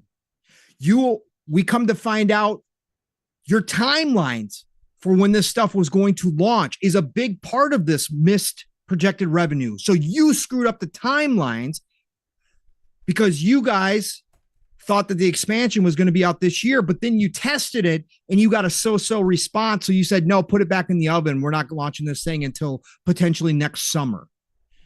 So your mistakes after you were paid $3.6 billion by Sony to join their team, 1.5 billion extra for employee retention, you decide, once again, as always happens, the shit's going to roll down the hill. The people at the bottom, sorry, you're out. Again, I understand this happens across all industries. People like to act that this is a video game thing. I don't agree with that. This is all industries. We've all been there. We've all dealt with this. Most of us have. At some point, if you've been in the corporate world, you get how this works. But the fact that you screw up so poorly that you go from having a rah-rah meeting with your entire company to 2 weeks later telling over 100 of them or right around 100 of them goodbye, including some of your most talented veterans who have been there for decades. Bro, again, any respectability that you had in this industry, any type of goodwill that you had, which were already at a all-time low when it comes to the game itself because of the mistakes you've decided to make, you just burn that all up in one big bonfire. That's all you did, Pete. It's all you did, man. Mass refunds going on now for the final for shape. The pre-orders. For pre-orders, yep, the final shape, which is the final expansion to Destiny 2 going forward. Projections are probably going down even further right now, I would imagine. It has to, Mav. They have to know what they are doing here. Because not only that, Mav, we also heard about Marathon, because then some YouTubers started speaking out on what was going on. And Astercross, which he is a big time Destiny YouTuber, came out and talked about Marathon and said that the response, because they had brought in a bunch of Escape from Tarkov players, because that's what the game is. Now, again, we also found out, Mav, again, we talked about this, and this is kind of a bigger topic too, how Sony and PlayStation are chasing the golden goose in a lot of ways with their games of service. Right. Instead of setting the trends or doing something different. Bungie had always been the company beforehand to be the trendsetter, right? Destiny was a new kind of game when it came out. Halo was a new kind of game when it came out. Upon things and changed how things were played. Yeah. But we found out that Marathon was originally started as a battle royale. And then Bungie, during development, saw that battle royales were getting played out and that extraction shooters were all the rage. So they switched and moved it to an extraction shooter. So they looked at one of the most famous extraction shooters, Escape from Tarkov. They had a play test where they brought in a bunch of Escape from Tarkov players to test Marathon. And at the end of that test, according to Astercross, they asked the group, would any of you play Marathon as it stands today? Not a single one supposedly raised their hand. Again, this is all, take a grain of salt, talk word of mouth. But that happened. We also got word, Mav, that their other game that we had heard about, Matter, was another new game they were working on, has supposedly been canceled and was canceled way back in 2020. Bungie's got a problem, folks. And again, this also relates to PlayStation. Jason Schreier, there was some people trying to say that these layoffs from Bungie had nothing to do with PlayStation. Jason Schreier's reporting said that it was a part of the overall PlayStation restructuring going on and slimming down of their teams and their budgets, that this actually was a part of this. So again, who do you believe? I mean, I guess we'll find out down the road, one way or the other. But then, Mav, they come out today, and I think, did I post it? I'm pretty sure I posted that. Hold on for a second. They came out today with an official statement. I thought I had posted that in here. Did I not? I'm pretty sure I did. Yeah, I posted it in there earlier. Did you? Yeah. Oh, there it is. There it is. Yep, that's where I saw it. You had posted it. So Bungie.net. So they put out their official statement today through their blog post. And it was entitled Our Path Forward. And it reads like this. This has been one of the most difficult weeks in our studio's history as we parted ways with people we respect and admire. We spent this week supporting one another, including, I feel for the person who had to write this, by the way, including those who are at the studio, as well as friends and colleagues who no longer are. We want to acknowledge the feedback and concerns you have about Lightfall and recent seasons, as well as your response to the review of the final shape. We know we have lost your trust. Where was this? I don't know, months ago? Last year? Where was this? Destiny needs to surprise and delight. We haven't done this enough, and that's going to change. Yeah. To us, the path forward is clear. We need to make the final shape an unforgettable Destiny experience. We want to build something that will be regarded alongside the best games we've ever made. A fitting culmination that honors the journey we've been on together for the past 10 years. Forsaken, the Witch Queen, and the Taken King. These are the standard bearers we aim to live up to. We are intensely focused on exceeding your expectations for the final shape.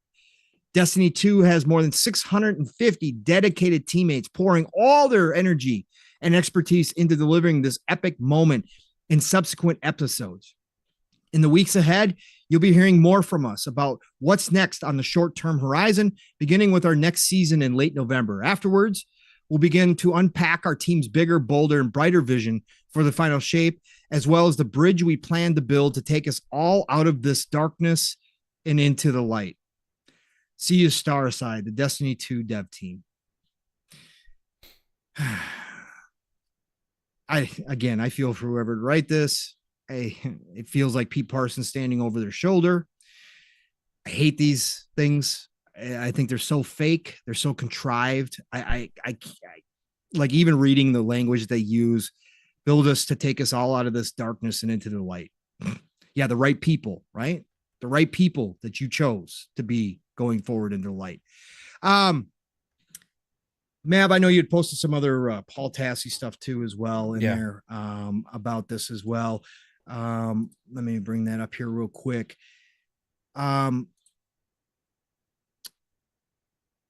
don't know how they say that 650 Bungie employees are working on this, as Astrocross in his YouTube video pointed out that Marathon is their baby going forward. They are obviously putting a lot into Marathon. They have now pushed that to 2025. They were expecting to launch that in 2024 as well, man. Yeah. That has now been pushed to 2025, but I don't think he's wrong. That was in the PlayStation Showcase for 2024 Correct. On it. Correct. But I don't think he's wrong in stating the fact that there's no way their full focus is on Destiny 2 anymore. Marathon is their new baby. Marathon is going to be the games as a service extraction shooter that they need to fund future projects. They need Marathon to knock it out of the park. Like, that's their plan going forward. You can tell. So that can't be true that everybody is focused on the final shape. That's just no way they're putting Marathon off to the side. No way they're slimming down on that team. It's got to be all steam ahead because that is their future. Destiny 2 has been played out. Even if they take the final shape to the level of those other expansions that they talked about in that statement, they've already lost so much of the player. Well, I won't say that because millions still play it, but you guys know what I'm saying. Even some of their hardcore Destiny 2 players have stepped aside from it, right? Have stepped away from it and are looking elsewhere right now. So that fact alone, yes, will some of them come back if the final shape is everything they promised to be? Of course they will come back. We've seen that time and time again. But they've lost so much goodwill on Destiny 2 that really got to believe this is their final expansion and that they're going to move on and that Marathon is their next up. And that's going to be the game that they have moving forward for their monetization. Destiny will still live on. They will still support it, but it's not going to be like it once was. But to you, Mav, all of this stuff, and if there's anything else that you want to add from the Paul Tassi stuff or anywhere else to the Bungie stuff, but all of this tells me that Bungie is a big problem for PlayStation. They were brought in, Mav, to be the word of God when it came to the games as a service side that PlayStation is trying to build. And now we come to find out, and it would not surprise me, folks, if they cooked those books for that deal. It would not surprise me in the least if they cooked the books. But now we come to find out that Bungie themselves seemingly are having massive problems with their own games as a service, with their own way forward, to the point where they got to lay off 100 people. What are your thoughts on all this that happened this week here? Oh, man. This has been crazy. I got so much to say, Pong. Real quick, first, though, I got a couple things to get to. Bold Alpha Wolf Pack hit us with a very generous $20 super chat. Thank you so much. Again, it's a 50-50. Bungie shouldn't have agreed to work with Sony if they didn't get their money up front. And Sony should have paid what Bungie needed to retain the staff when it came to this. It's just bad business all around. I'll get into that in a second. Alvin with the $2. Appreciate it. Alvin says, Alvin! Ooh, hey, we're cutting in and out. We back? Yeah, I see that. Yeah, we're frozen. I just refreshed. Looks like we may be back. Yeah. Are we back? Yeah, I don't see us. We're not on mine, at least. We're no longer spinning. Okay. Oh, we got pixelated, but we're still going. So we're okay. Good. We're back. All right. Yeah, I don't know what happened, guys. Sorry. I'm gonna reread the last super chat because I think it probably was buffering during that. I'm not sure how long it was cut out. Was it frozen when I was talking about the tattoos? Yeah, I think so. Okay, so it was buffering. So I'm just gonna reread all three of them just to make sure because I don't want them to be left out. Bold Alpha Wolfpack with a 20 said it's a 50-50. Bungie shouldn't have agreed to work with Sony if they didn't get their money up front, and Sony should have paid what Bungie needed to retain the staff when it came to this. It's just bad business all around. Alvin then hit us with a 2, says I have 3 tattoos of Lorraine's designs, still upset. Then Bold Alpha Wolfpack with the 5 said, a marathon probably was that bad. How can you do your best work when they don't know if you'll have a job tomorrow? Yeah. Good call on that. Scott Gamer Dude, welcome to the channel. Welcome to the membership. Welcome. Appreciate you. Speculators. They say it's still buffering. Refresh, guys, because I'm fine. It says excellent connection now for me. So I think you just need to refresh the page. I refreshed and I'm now fine on our. I've been watching it. If I get any buffering, and we haven't at all. So, all right, cool. All right, so man, it's been a whirlwind, dude. Because I mean, this was something that started to like unravel day after day for like 3 days, right? And even today, now there's still more stuff. Like that statement came out today that you just read. Yes. It is, the statement is what it is. I take anything that Bungie says right now is PR, right? Of course. So it's all spin. Yeah, it's trying to save whatever kind of face you can to try and stop this monumental snowball from getting out of hand, because it is just absolutely the rolling downhill right now, and it's bad. It's bad. You have a couple things here, right? One of the worst things is about the shares. Okay. Okay, so put this in perspective. I guess Pete Parsons was asked about, did he take a pay cut? And he refused to answer or whatever, right? Of course. Okay. Of course. Now put this into perspective. Okay. You don't personally take a pay cut or whatever, or having acknowledged it. I'm guessing not. But then you continue to lay off around 100 people, right? In a move which those shares go back to Bungie, in which you're probably the biggest shareholder in the company, I would imagine. So correct. So potentially you actually, no, maybe not now because of the snowball effect that's happened because of this, but he wasn't obviously thinking right about this move. But with that move in mind, potentially you actually get richer by laying off the people instead of you taking a pay cut. Like, that's a possibility. That's That's a possibility. Long-term effects still is a possibility that the person whose decisions were behind a lot of these things, the person that should take the most responsibility, doesn't take it upon themselves. Instead, put it on some of the staff, some of the most veteran creators also within the studio, some of the people that helped shape Bungie into what they are today, to even put them in the position to be able to make these kind of games. Laid off.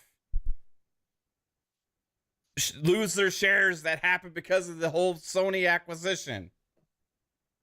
And you stand to potentially benefit more long-term from that? What a asshole move. Then you have the gall to go out there and say, hey, I hope you find a job. We're sorry that, this happened. And, there's some talented thoughts and people. prayers. Thoughts and prayers. Hope you find some work. The same day that you did that shit? Yeah, no. The same day? Then you have even more gall to go and tell the people that are left, that are in shock about what happened and how it transpired, that the right people are left. Your friend was a piece of shit. He's out. You're a good one. You're staying. What? Yep. Are you fucking kidding me? No self-awareness. Come on, Pete. People thought 343 had mismanagement. This is on another fucking level compared to 343. This is insane. I don't understand what the hell's happening here. You're talking about just fucking plain greed from the head of the studio that is potentially just derailing their plans. Now you put out a rally cry, and then 2 weeks later, hey, I guess 10% of you and some of the people that were most important to probably accomplish our mission, we don't need you anymore. Mm-hmm. Yeah. So that's on Pete. Yeah. But guess who's getting a free pass from a lot of people in this? PlayStation. Of course. Sony. Who put the pressure on to make them feel they had to do something in the first place? PlayStation. Who has been having layoff after layoff after layoff after layoff in the last month? Jim Ryan retires. Connie Booth fired. Her team potentially leaving behind her. Media Molecule layoffs. Naughty Dog layoffs. The economist that Naughty Dog hired is gone because they have moved on from the plans for the Last of Us factions. Bungie layoffs. Bungie's already in a lawsuit for layoffs, for poor severance pay to former employees. Now they have another round. And this one sounds even worse. Who's putting that pressure on? Obviously, it's PlayStation with all the other moves that they have in store. Remember just last week before this Bungie news came out, PlayStation moving on from games of service plans. Now Bungie all of a sudden has layoffs and it's a surprise? How it was handled is the fucking surprise. They're just in the line. Insomniac also, we found out, had layoffs a few months ago. Maybe not as big. I don't know what exactly happened there, but I stayed away from that one. Yeah, I get you, but there's a trend here, and with visual arts team as well. Yep. It's like this is. They're slimming down now. There is no question. They're trimming They're cutting budgets. They're cutting budgets. Yes. And now you could say, it's just an industry-wide thing. Yeah, there's a lot in the industry. Yeah, I agree. I agree. There is. But it's not every publisher in the industry. And one thing that's different about PlayStation is they're a platform holder. Right. They're one of the top dogs in the industry. They're supposed to know how things go. They're supposed to have the most sustainable model. They decide when things happen. They understand how these things work. They know what players want. They know how to manage these things. Remember, Game Pass isn't sustainable.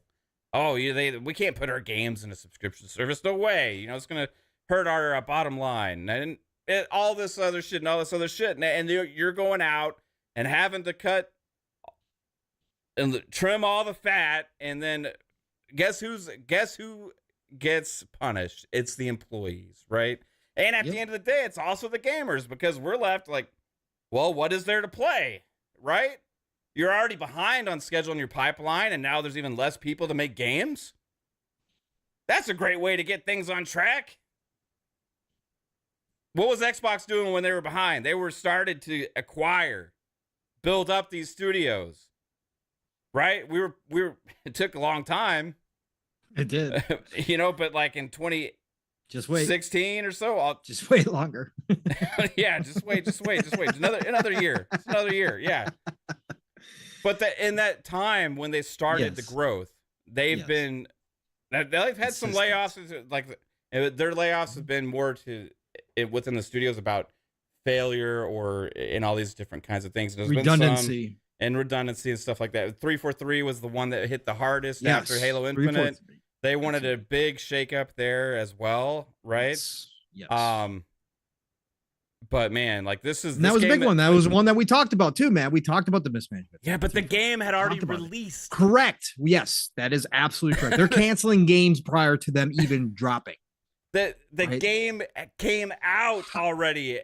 How long have we heard about the games that Phil canceled, Mav? How long has the PlayStation side been talking about the games that Phil canceled back in the day? And here, PlayStation is canceling multiple games before they even drop. Yeah. It's a sign. Now, it's a sign. The other thing to this, I've seen this, okay? Mm-hmm. But huge, like the Destiny community is like down right now, right? They're down on the game. There's less people playing Destiny this year than ever before. One reason, because guess what? There's a lot of other good games to play, right? Other reason, the last expansion pack that came out, they fucking hated it. And Steel will tell you they screwed up the multiplayer long ago. The PvP sucks, and they haven't put any effort into it. So all these things, you're losing player sentiment. That's what happened with Halo Infinite. Halo got them back. There's a huge resurgence right now. Destiny, they were riding pretty high for a while. They're doing good. They had some ups and downs, but right now they've gone down further than they've ever been before, right? The thing that bothers me, Pong, is I've seen some from the industry be like, I don't know how I feel about this from the player side, because if we stop supporting Destiny, more people might lose their jobs. It is not on the players to support despite. It is not on the players to fund the studios and get shit in order.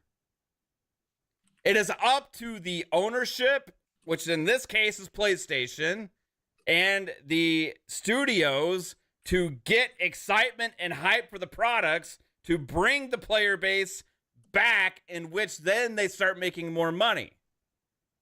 Do you expect players to play something they fucking hate, or they're just not happy with, or they feel bad about, or they're bored with, or whatever, just because they feel like they're getting somebody to retaining their position and job? That's not how this works. I don't watch shitty movies so that way they can make more of them.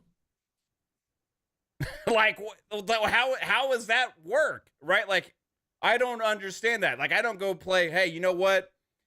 I'm going to go play Gollum over and over and over again, right? Just because I really want that studio to not have to lay off people, right? I feel bad for the people that lose their jobs. I absolutely do, because guess what? It's not their fault, some of the decisions that have been made, because we've heard and some of these other things that these people that are getting laid off or have been bringing up the fixes that need to be made to the damn game in the first place that keep getting rejected.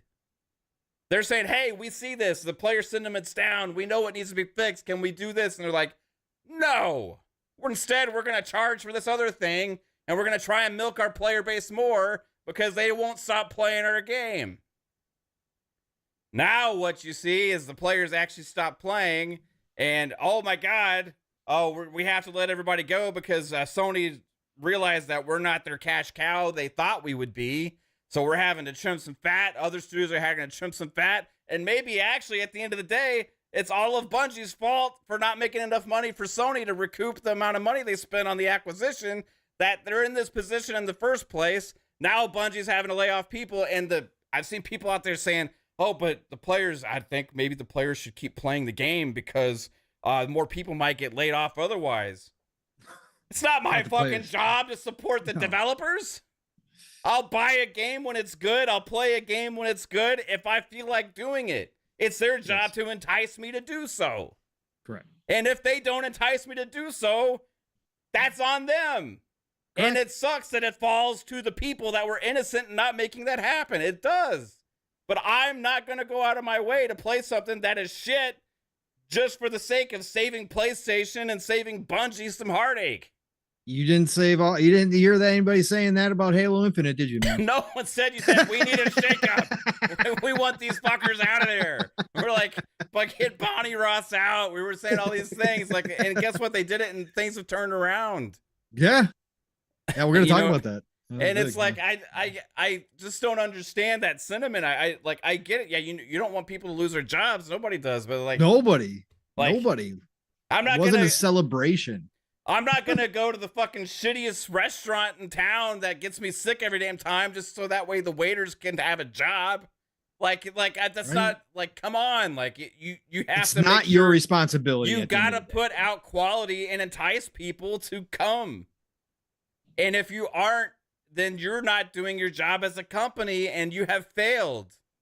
You have failed the player base. You have failed your community. That's on you. It's PlayStation, fucking Bungie, turmoil right now, right? It is what it is. It is what it is. And we can't look at it and say anything else.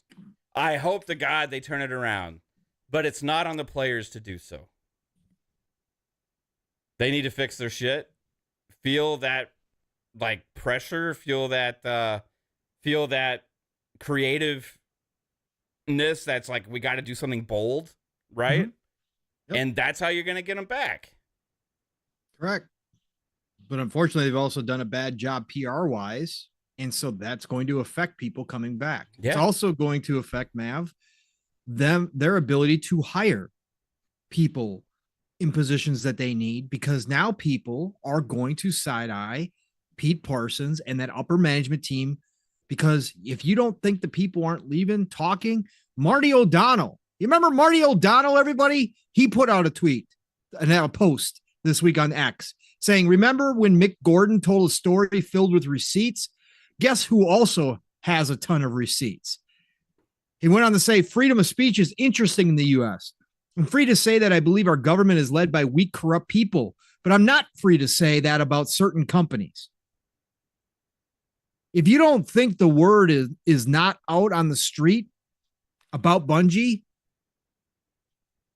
you got another thing coming. So they're going to have a hard time replacing talent when they need to replace talent. They're going to have people internally right now who certainly are at the meeting nodding their head. Meanwhile, they're updating their resumes and starting to look around. Just ask Blizzard how it went for them when they were on the downswing, when everything happened to the HR stuff in Activision and then Blizzard happened and all that stuff was going on. Plus, they were screwing up World of Warcraft because Bobby Kotick was ordering them just to put out expansion after expansion on World of Warcraft, and it wasn't good, and players are leaving. They lost a ton of talent. They have a problem bringing back talent. That's why so many people were excited about Xbox acquiring them internally, because they knew it was going to be a breath of fresh air, that people would start looking at Blizzard differently again and maybe come back, or maybe give them a chance and join the team.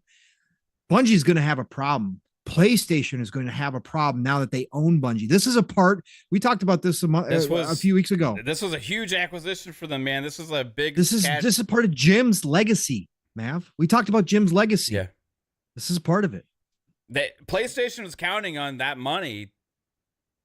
And more so, their word and directing them. And now that's all up in the air because they don't want to fuck what they're doing themselves. Right. We thought you were the chosen ones. Perfect. And actually what they did was come in and disrupt things. What they've come in now and done, Mav, is disrupt what PlayStation had going, because they have now caused, according to many, many people, potentially a rift with Naughty Dog. They have caused that now by walking in and telling them that Factions wasn't good enough.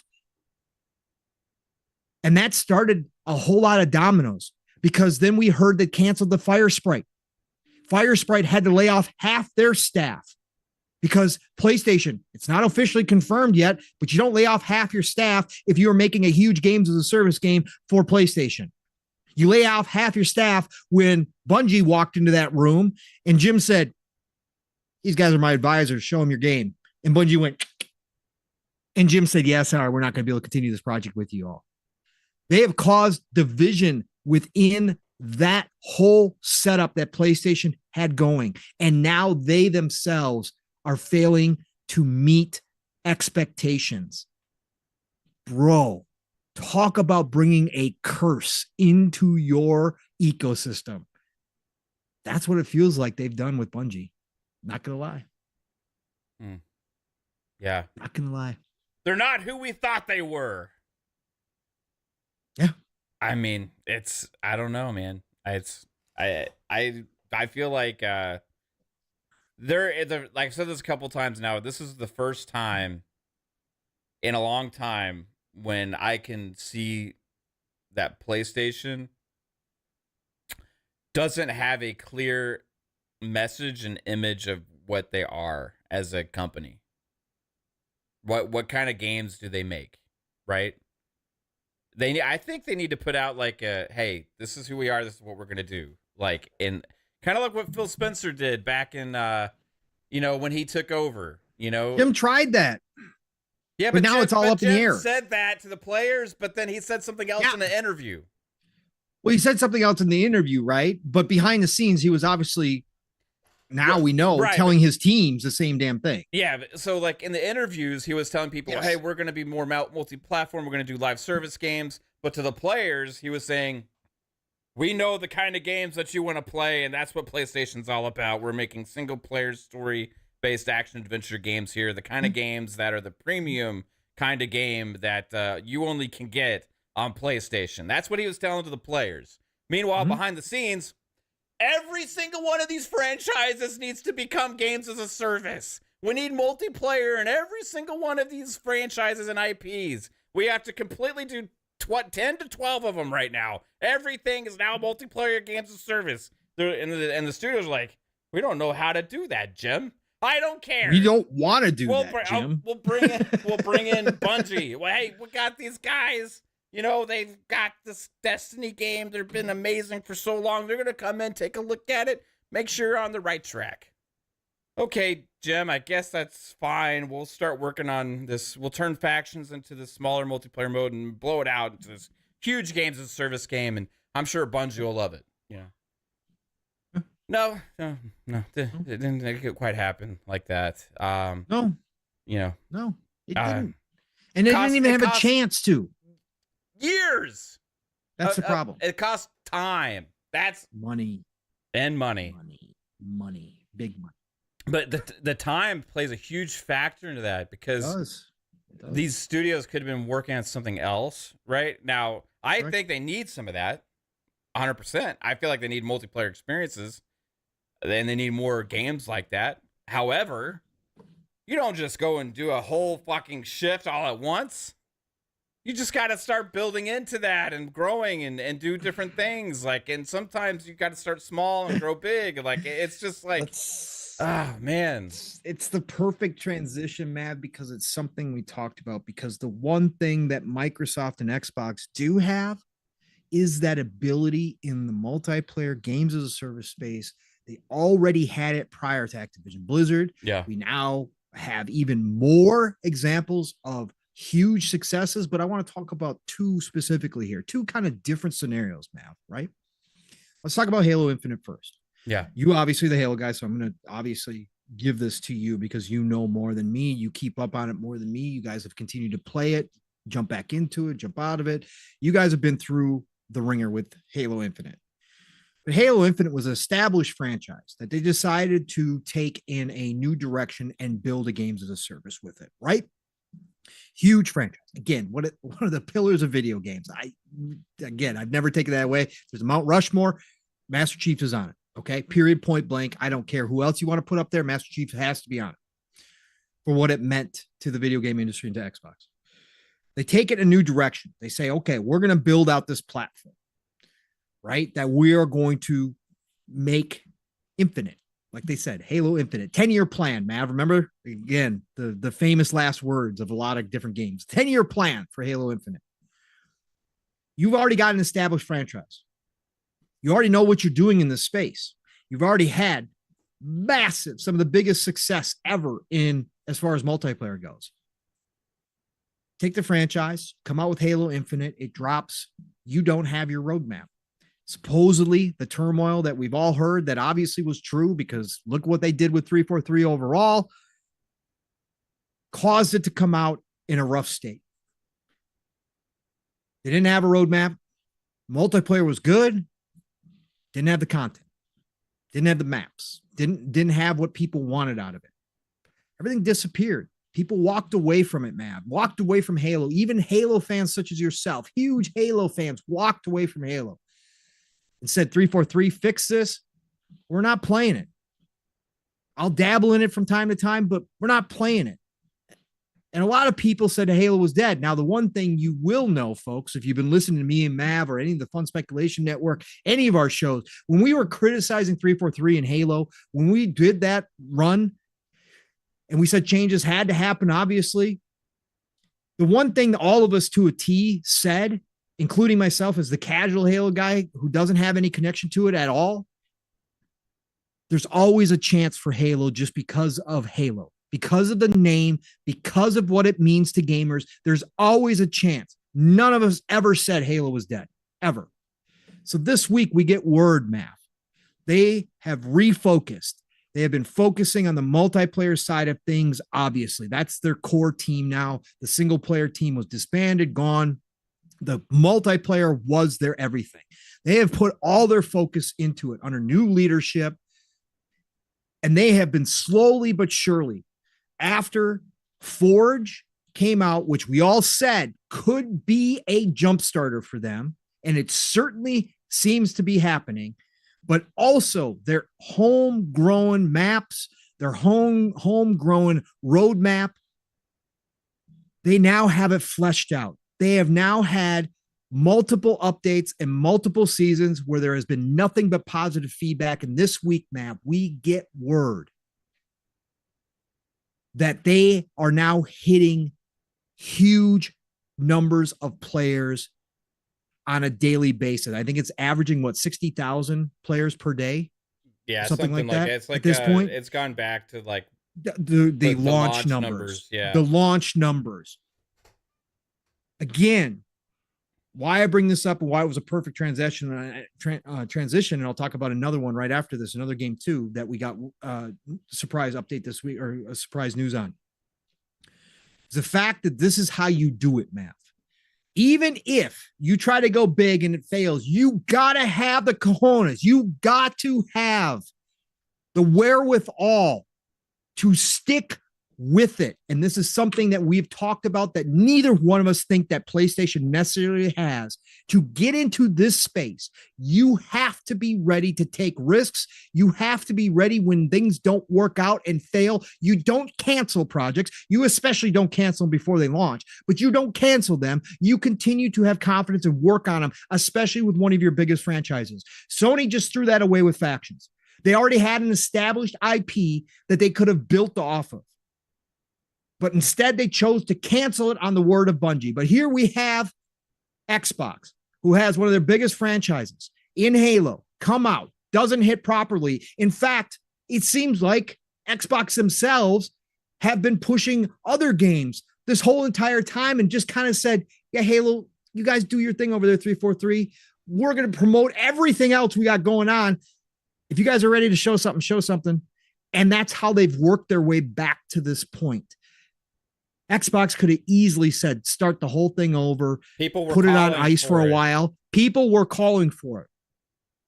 And yes, did they make massive changes within 343? Absolutely. They made hard decisions. Phil walked in and got rid of one of his favorite people ever in Bonnie Ross.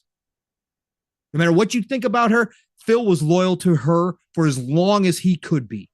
And again, I said that was one of his faults, along with being one of his actual really good aspects about him, traits about him, is his loyalty, but it cuts both ways. But they did massive changes, but yet they still said, go to work, fix this, make it right. It's Halo, make it right 343. They restructured, refocused that team, and now here we are this week with massive amounts of success. To get it back to this point, to have Halo streamers, big time Halo streamers coming back to it, Mav, saying, oh my God, look at this. They've done it. This feels good. Everything that they seem to be adding, except for maybe some of the monetization, which you can talk about if you want to, Mav. Everything else seems to be hitting. Forge mode is hitting exactly how we thought it could. Their own internal teams are creating great maps, creating great experiences for people, yet again, in the Halo universe that is beloved, and it's working. Mav, what's going on with Halo Infinite here? Again, you've probably kept up more than I have. Obviously, that's a fact. You played it some. What do you think is happening here? Is this the redemption arc for Halo Infinite finally, at least on the multiplayer side, finally hitting? Is this it? Are we going to see a continued upward trend as long as they continue to pump out good content? I think so. I mean, like, this is what I've been saying for a long time, is that, like, Halo can come back. It just takes them getting on track and exciting content. Like, the whole Halo is dead and stop working on it thing. That's what I don't want companies to do with these games. I don't want them to stop supporting them. I want them to invest, because at the end of the day, like, it's investing back into the players, right? And it's getting shit right. Now, should they do better, like, at launch? Yeah, absolutely. You know what I mean? Especially with the live service type roadmap, you know what I mean? But that, like, it seems like no company can get that right these days. Like, it's really insane. Like, there's some companies that get passes on it because they're so small, right? That people are like, oh yeah, I'm forgiving of this and all that kind of stuff. But like, even the bigger companies, they like struggle with their roadmaps and stuff with these live service games. And it seems like several of these always struggle out the gates, man. It's like there's a disappointment and stuff, but the problem is too many of them just quit and give up. Yep. Like, if you got people at least playing it, you owe it to them to keep supporting it and try and grow that game. That those games are fundamentally based on content and growth. So if you just like abandon ship, of course it's dead, and guess what? You just lost a lot of money. You might as well like work on it and continue to improve it and hope you can salvage the situation. Now, if let's say like 5 years later, 4 years later, it's still a lost cause, and it's that, it is what it is, right? But like, in the meantime, you got to try everything you can do to get these games working, and you got to get them out. First off, like so many companies have just kept experimenting, doing all these different things and canceling things, just wasting time and money and all this stuff. And like, just fucking release one and put it out. Like, an example, when I always call it, like, when they Anthem a game, right? Anthem had so much fucking potential, bro. Think if they had stuck with it, Mav, what they could have built out. Huge today. It could be gigantic today. They fucked that up so bad at EA, man, because what they did, oh, hey, yeah, we screwed this up, and we don't have like a thing. Oh, we're going to stop supporting the game with regular content updates like we had planned in lieu of a 2.0 update. Yep. And so you just killed it in the meantime with no content updates. And then you decide that you weren't happy with where the 2.0 was, so then you canceled that, and then they just killed it altogether, right? Like, that you can't do that kind of stuff, right? Like, I feel like another example though where EA got it right, at least worth sticking to their guns, and maybe it's because this franchise means so much more to them, is Battlefield 2042. Correct. Because just like Halo Infinite, it is back on top, man. There's so many people playing. They've had such a resurgence. They're talking about doubling back down and supporting the game. I hate when EA does that because that scares the shit out of me. That's the same thing that Ubisoft did with Division, right? God, I hate that. Yeah. I hate that. I hate that. It's interesting, this whole path of Halo Infinite and Battlefield 2042, because it came out around the same time, had similar struggles early on. Then they're both restarting to resurge again around the same time. And it's just cool to see the companies actually stick to those games and see what doing that can do for them, right? So I think that Halo's in a really good place right now. And I think it has an immensely bright future. And for everybody that was also shitting on the idea of this being a games of service free-to-play game, we said early on, the benefit of that model is for the potential for a game to have more legs. Correct. Right? Now, we're already in year 2. It's been 2 years since Halo Infinite came out now, right? We're coming up, that's around the anniversary or so right now of the 2 years mark. It's around that point. Who knows how long this game's going to go, right? Yeah. It could have, imagine, and we talked about this so long ago, like, with the idea of the model, like this game's going to keep adding content, keep adding value, keep adding things over time, and it's it's going to become a monster, and it's going to become something that has way more content than any Halo we've ever seen. Correct. And we're already on the cusp of getting some of that right now. And there's even more excitement going to come when this month when the Firefight King of the Hill mode launches, and then you're going to have season 6, and then you're going to have season 7. This is going to keep going, man. Going to keep going, so it's going to be awesome. Those are going to be ups and downs for sure, just like with any live service game, but I think you're going to have a lot of growth there. There's so much growth, Mav. They're even going back and rewriting the online code, which they didn't want to do to fix Jasper's desync problem. They're actually going back and going to the completely changing how it all works. Yes, that's how much success that Halo Infinite is now finding. It's unbelievable. Like I said, this is why I never, even as the casual Halo guy who's no connection to it, counted out Halo. Why I said all along, yes, changes needed to be made. They really had to think about what they were going to be doing going down the road, but always maintained, along with everybody else on this channel, saying that it always has a chance. If they do it right, the fans will come back, because that experience in Halo at its core still can't be found in too many places. It's still a unique experience. People still say it is the top, if not one of the top feeling shooters out there. And that resonates. That still hits home for so many people, and people are coming back. And this is why you stick to it. And I want to go in this other direction too, Matt, because we talked about this with PlayStation 2. But real quick, though, I got go ahead. Save your thought, because I got to get to some super chats real quick. Yeah. Go. Like, go. Oh God. Bold Alpha Wolf Pack's going crazy. Yeah, go. So I'm trying to catch up where we left off. Bold Alpha Wolf Pack had said, Scott Gamer Dude with the $5 super chat earlier said, "Hello, Pong and Mav. I won a bottle of single malt scotch. I call it Rangers in 5. San Francisco Giants fan and a Bochy fan. He won us 3 World Series. I appreciate it, Scott. I was there in Game 5 at the World Series in 2010 when the Giants beat the Rangers. And I had to see the Giants celebrate the World Series win in the stands. And so full circle, Bruce Bochy on the Rangers. We did it this year, so thank you. Appreciate that, man. And good luck to your Giants next year. Alvin with the $5 says, "Imagine the shares Lorraine and Salvatore were in line for. There since Myth and Marathon, respectively. In the end, they were just numbers on a sheet." Yep. Yep. Yep.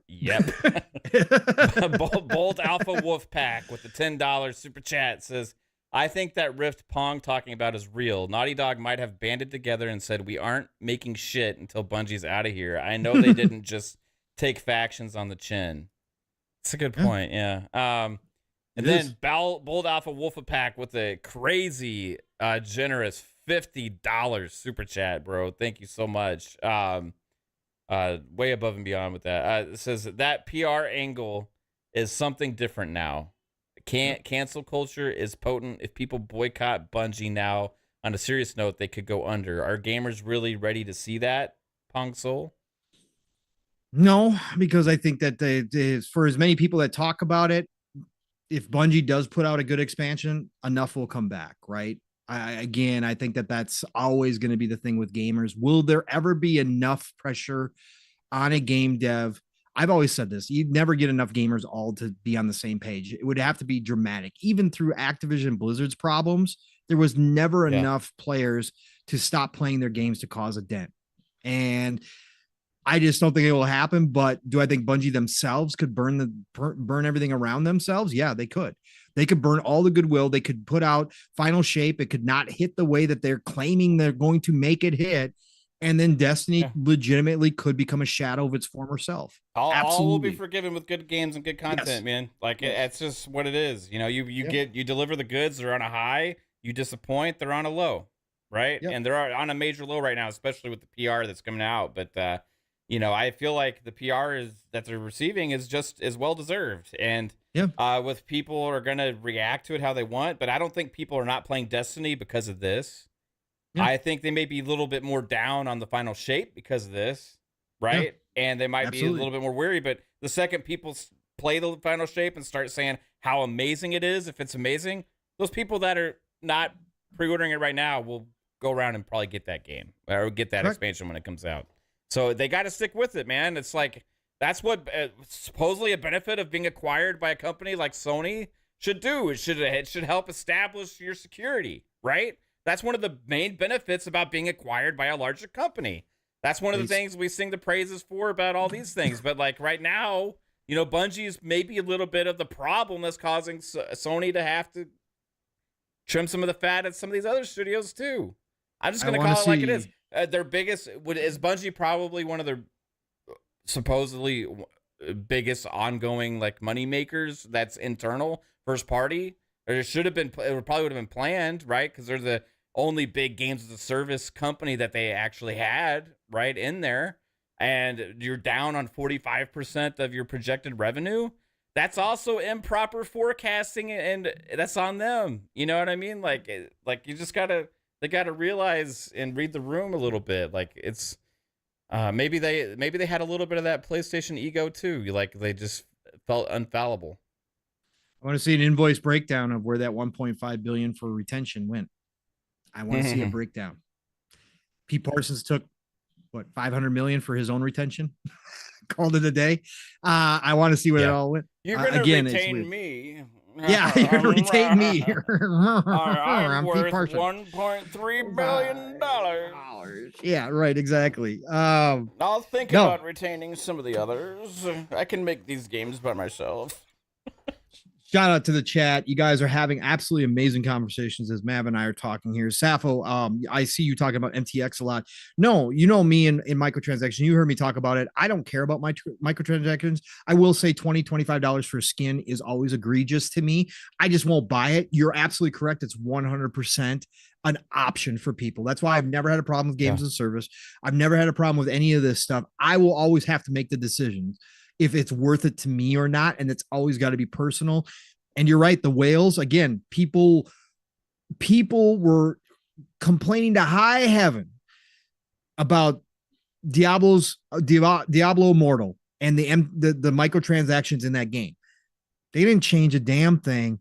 That game is making money hand over fist, and nothing really changed over there. So yeah, a lot of the microtransaction talk is always going to be a whole lot of hot air. At the end of the day, people have to control their own wallet, and what they do with it is up to them.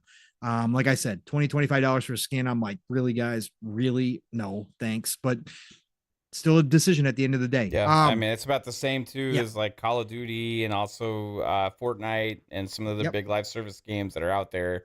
And it's kind of like what has been accepted by the people that play a lot of those games. And I think Fortnite has been the trendsetter as far as the pricing for the skins model. Yes. Right. Yeah. So other companies are trying to be able to figure that out. I think Halo had a snafu today where they came out and people realized that they had went up on their prices on their skins because they switched made the helmets work across the different armored cores. And so finally, which is something everybody asked for. Yeah. Right. So they were like, well, because they're usable on different armor cores now, we have to raise the price. Like, what? Like, why do you have to? Like, it's like, because you can't sell us as many helmets. Like, no, just make cool shit and we'll buy it if it's a decent price. But the catch is, and the key is here that people need to realize is, like, you speak up or you don't buy things. Yeah. Then guess what? They usually try and change things to make it more enticing for you to buy, and that could mean either better stuff or lower prices.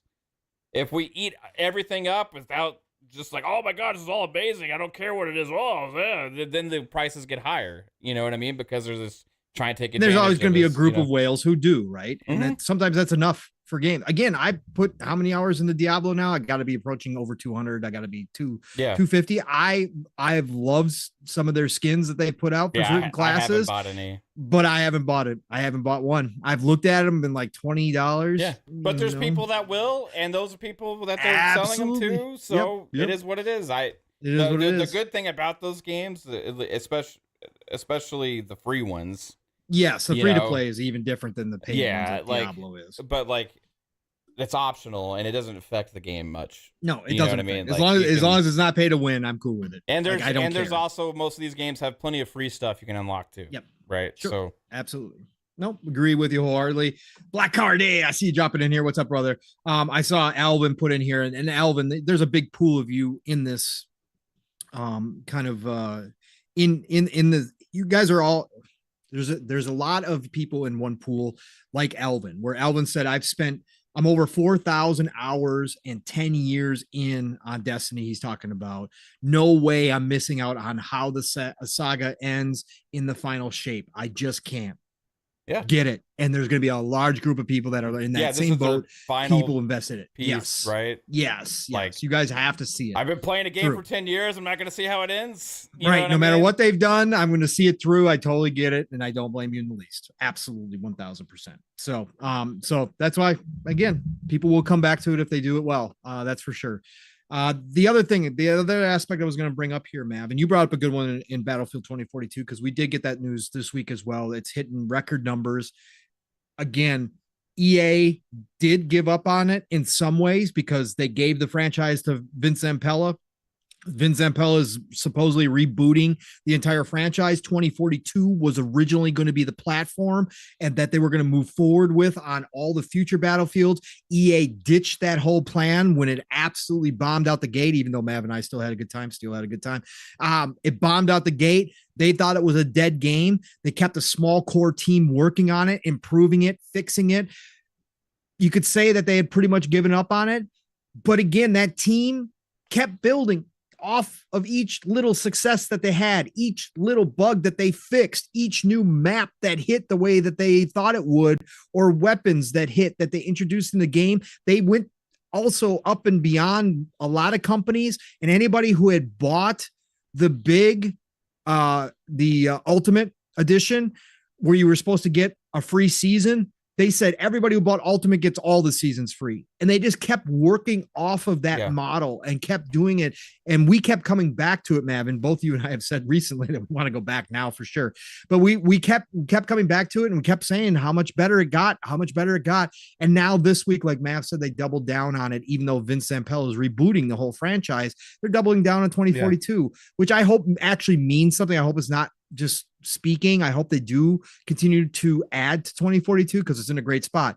But the other game I want to bring up here this week, Mav, another Xbox game in the opposite direction of Halo Infinite. And why I bring this up is because we were just talking about, again, PlayStation and their hopes and dreams of these games as a service. But if you cancel them before they even come out, you never know what you might have had.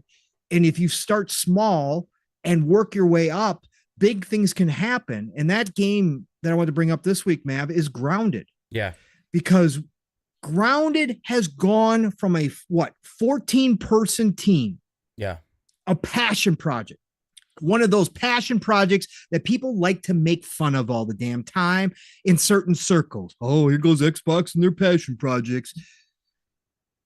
Phil said from the beginning when he acquired teams, and he's continuously said this, whenever they acquire a team, they aren't there to dictate what they make. They are there to help them make whatever it is that they want to. They are there to remove as many barriers as possible so that the creatives can go do what they do best, which is create. So a little 14-person team out of Obsidian said, hey, Phil, we got this idea. We're going to make this little game called Grounded. It's a little passion project we've been thinking about for a long time. Honey and I Shrunk the Kids. You guys know everybody loves that movie. Kind of want to recreate that in the video game form. We're going to make this little survival game where you're shrunk down in the backyard. It's going to be cool. It's going to be fun. It's going to be a little thing we do. Phil said, go for it. Greenlit that sucker.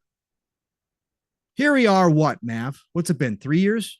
4 years? Yeah, it was in preview. This is only the first year since it's been out. It's been officially out for a year, right? Correct. It's been officially launched for a year. So correct. Before that, it was in preview for like 2, I think, right? Over 2 million copies sold on PC. Over 15 million players later, Mav, that have played the game at some point.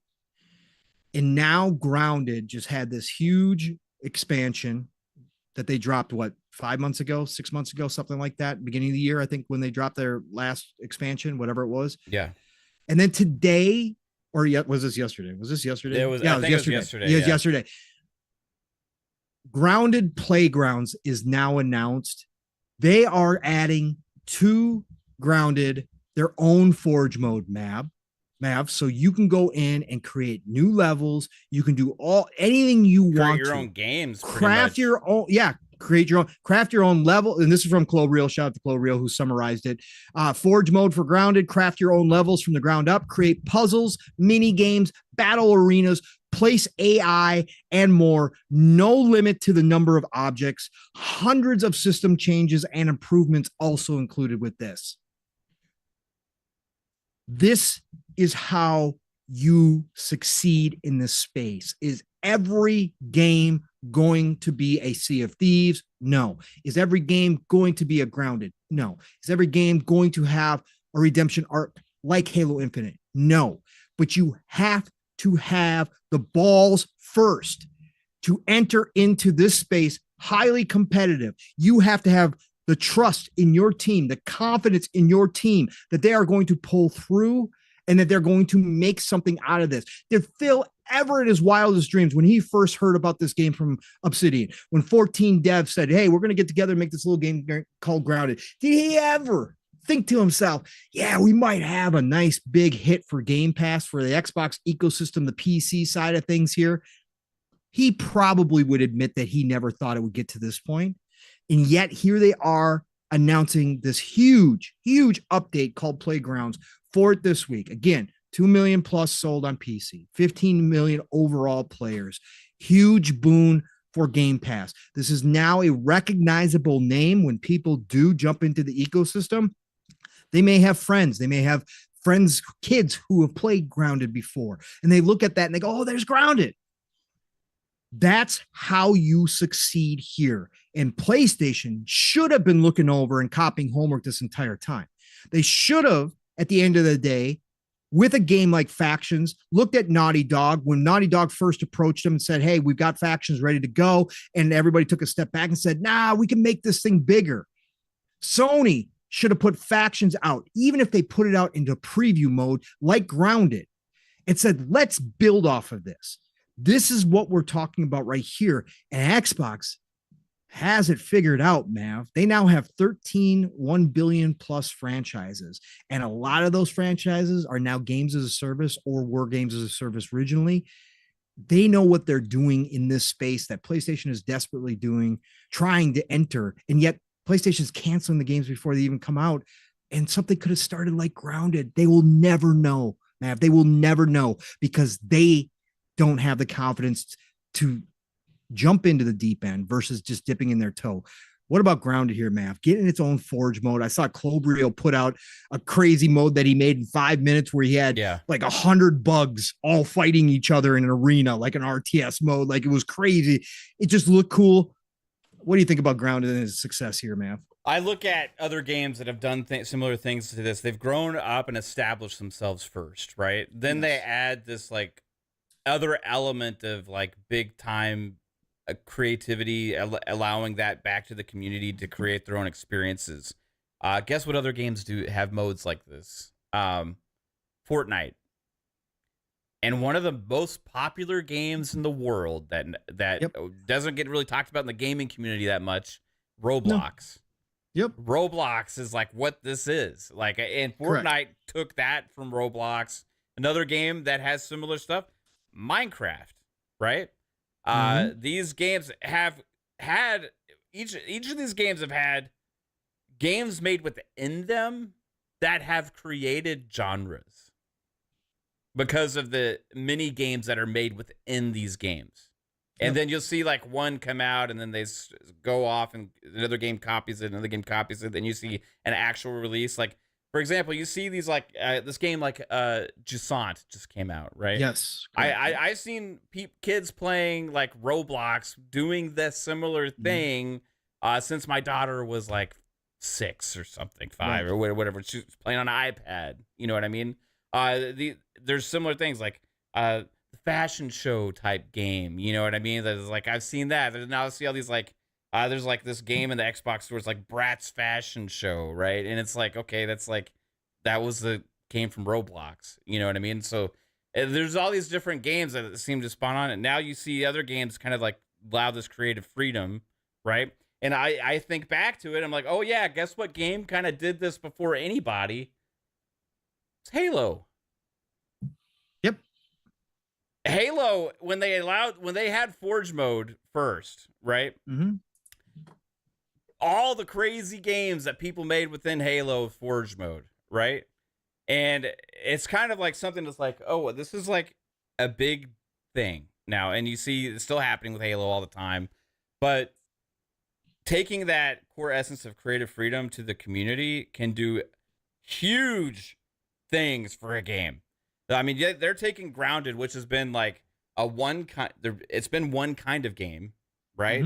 And now, to their millions of players, it can be anything else as well. So this community is going to go buck wild. Some of the people are going to make crazy stuff in it, and there's going to be new things come out of it. And it's just going to take on a new life, and it helps it grow.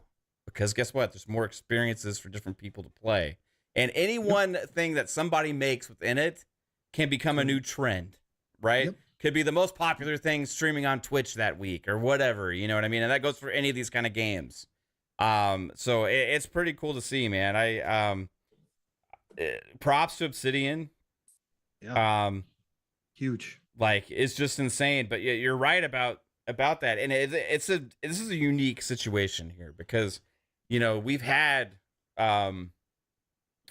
people call on Game Pass and stuff saying it's going to stifle creative freedom and all these kind of things, right?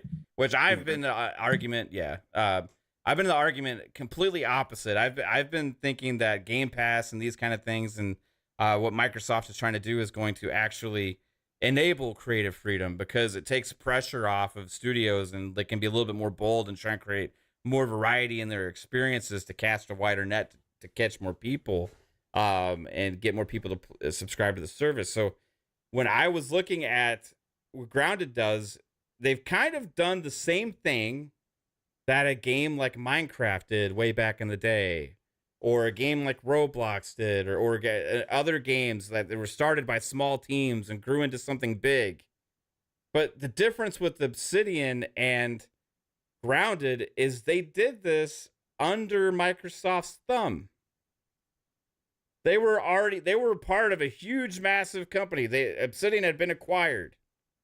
Now, Microsoft could say, no, you got to do this, or no, you got to do that. But instead, they actually enabled the same kind of level of creative freedom without the risk that comes into play from some of these small studios that have these passion projects that move on to become monsters. Microsoft and Xbox have allowed that creative freedom and the same kind of magic that takes place to create huge franchises and brands. And they did it under their thumb with Obsidian. And mind you, they also allowed them to, okay, well, you can also do Pentiment, right? Like, Pentiment's going to be a different kind of project. We're not expecting a huge return on that, but like going out there and allowing these creators to be creative, do what they do, have your ideas, you're going to catch lightning in a bottle sometimes. And that's what they've done with Grounded. And that's a crazy to see under a huge corporation like that they have been able to capture the same kind of magic that sparks the biggest games that come out of nowhere. Because Grounded is that kind of game. It's one of these small games that comes out of nowhere that nobody had any real huge faith in or anything like that, and now it's a monster. Do you think, Mav, Bungie, or do you think Bungie would approve Grounded? Fuck no. Exactly. What, PlayStation? Exactly. No, they would go with the third party and try and make it exclusive, or pay for like bug snacks, right? Bug snacks. You know, like they were like, hey, let's get this kind of experimental game over here and like we'll fund it or whatever.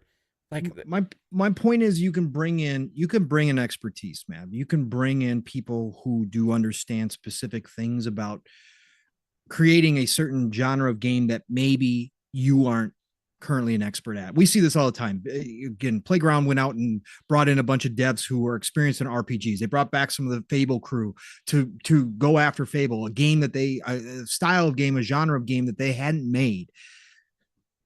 People go get that expertise, but to say to your creatives, this isn't good enough.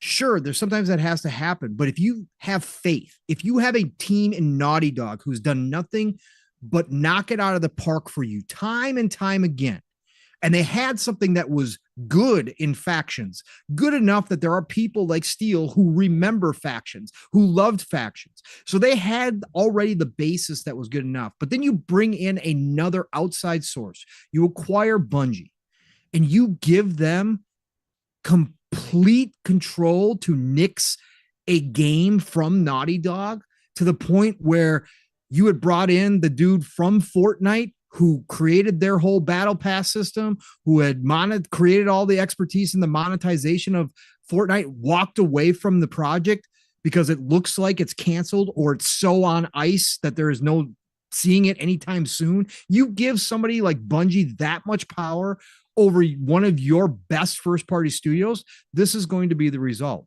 You've got to trust the people that you've hired. You've got to trust the people who have proven themselves time and time again. Obsidian is a proven studio. And Phil says, nah, go do this thing. Go do this thing. Josh Sawyer, go make Pentiment. We know it's not going to be a big seller. We know it's not going to be a driver of Game Pass. It's not going to be some huge draw for our ecosystem. But you know what, Josh? You've earned it. Go make your Pentiment. Make it the best damn game you possibly can. Guess what? Pentiment will never be something that a lot of gamers ever call out on their top lists of all time, but it was up for Game of the Year awards. It got notoriety. It was up by the people that matter, with the people or in the industry recognized it. Because you want to know why? Josh Sawyer knows what he's doing. Josh Sawyer and the team that he put together to make Pentiment knew what they were doing and made a great game. Whether it's for you or not for you, they still made a great game, a critically acclaimed game that is now in the ecosystem. That's what you do. That's Phil's vision. And that's why Mav and I, we've had criticisms from time to time when certain studios didn't seem to be doing certain things, whatever. But that's kind of the risk you take too. And you've got to have some of that happen. Not that you give them all and just say, blank checks for everybody, go make whatever. I don't even need to see it. Just put it out there. Just put it on Game Pass. It'll be good. Not like that. But you give them the freedom to start somewhere with the game and then see what you got from it, right?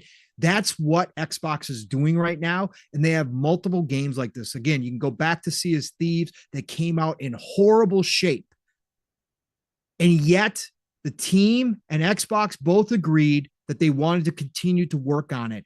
And now, 25, 30 million players later, one of the best for a lot of people, a huge game. One of the people put thousands of hours, a draw for other people to jump in.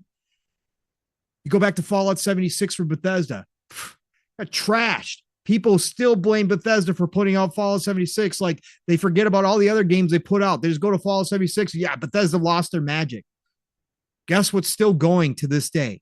Guess what's had a resurgence to the point where in Phil's emails from ABK deal, we got to see where Phil questioned whether or not they should keep going with Fallout 76 if it didn't hit certain numbers each month. Guess what? It's hitting those numbers. and they're making money off of it. That's what you have to do. You can't dip your toes in and go, oh, no, it's too cold. We're out. I'm not even going to try. You got to jump in. How many games has Microsoft now like created into decent, good-sized games of service games now? Like Sony doesn't really have one good, successful games of service game. I mean, I guess you could say MLB The Show, but that comes out every year. You know what I mean? It's a yearly release. But besides that, Gran Turismo is like somewhat. I don't know how successful it is as a game of service, but I play it, right? So like I don't know. But besides that, like where's all the others? But you can look at Microsoft now. You got Minecraft, which they acquired, already had established player base, but they've grown it, right? Yep. And they've also took Mojang and had them do other kinds of games, like the Minecraft Legends, they did Minecraft Dungeons. They did the story one. I forget what it was called. But I forget that Minecraft Dungeons had 25 million players. Yeah. Like it's little Minecraft game spinoff, right?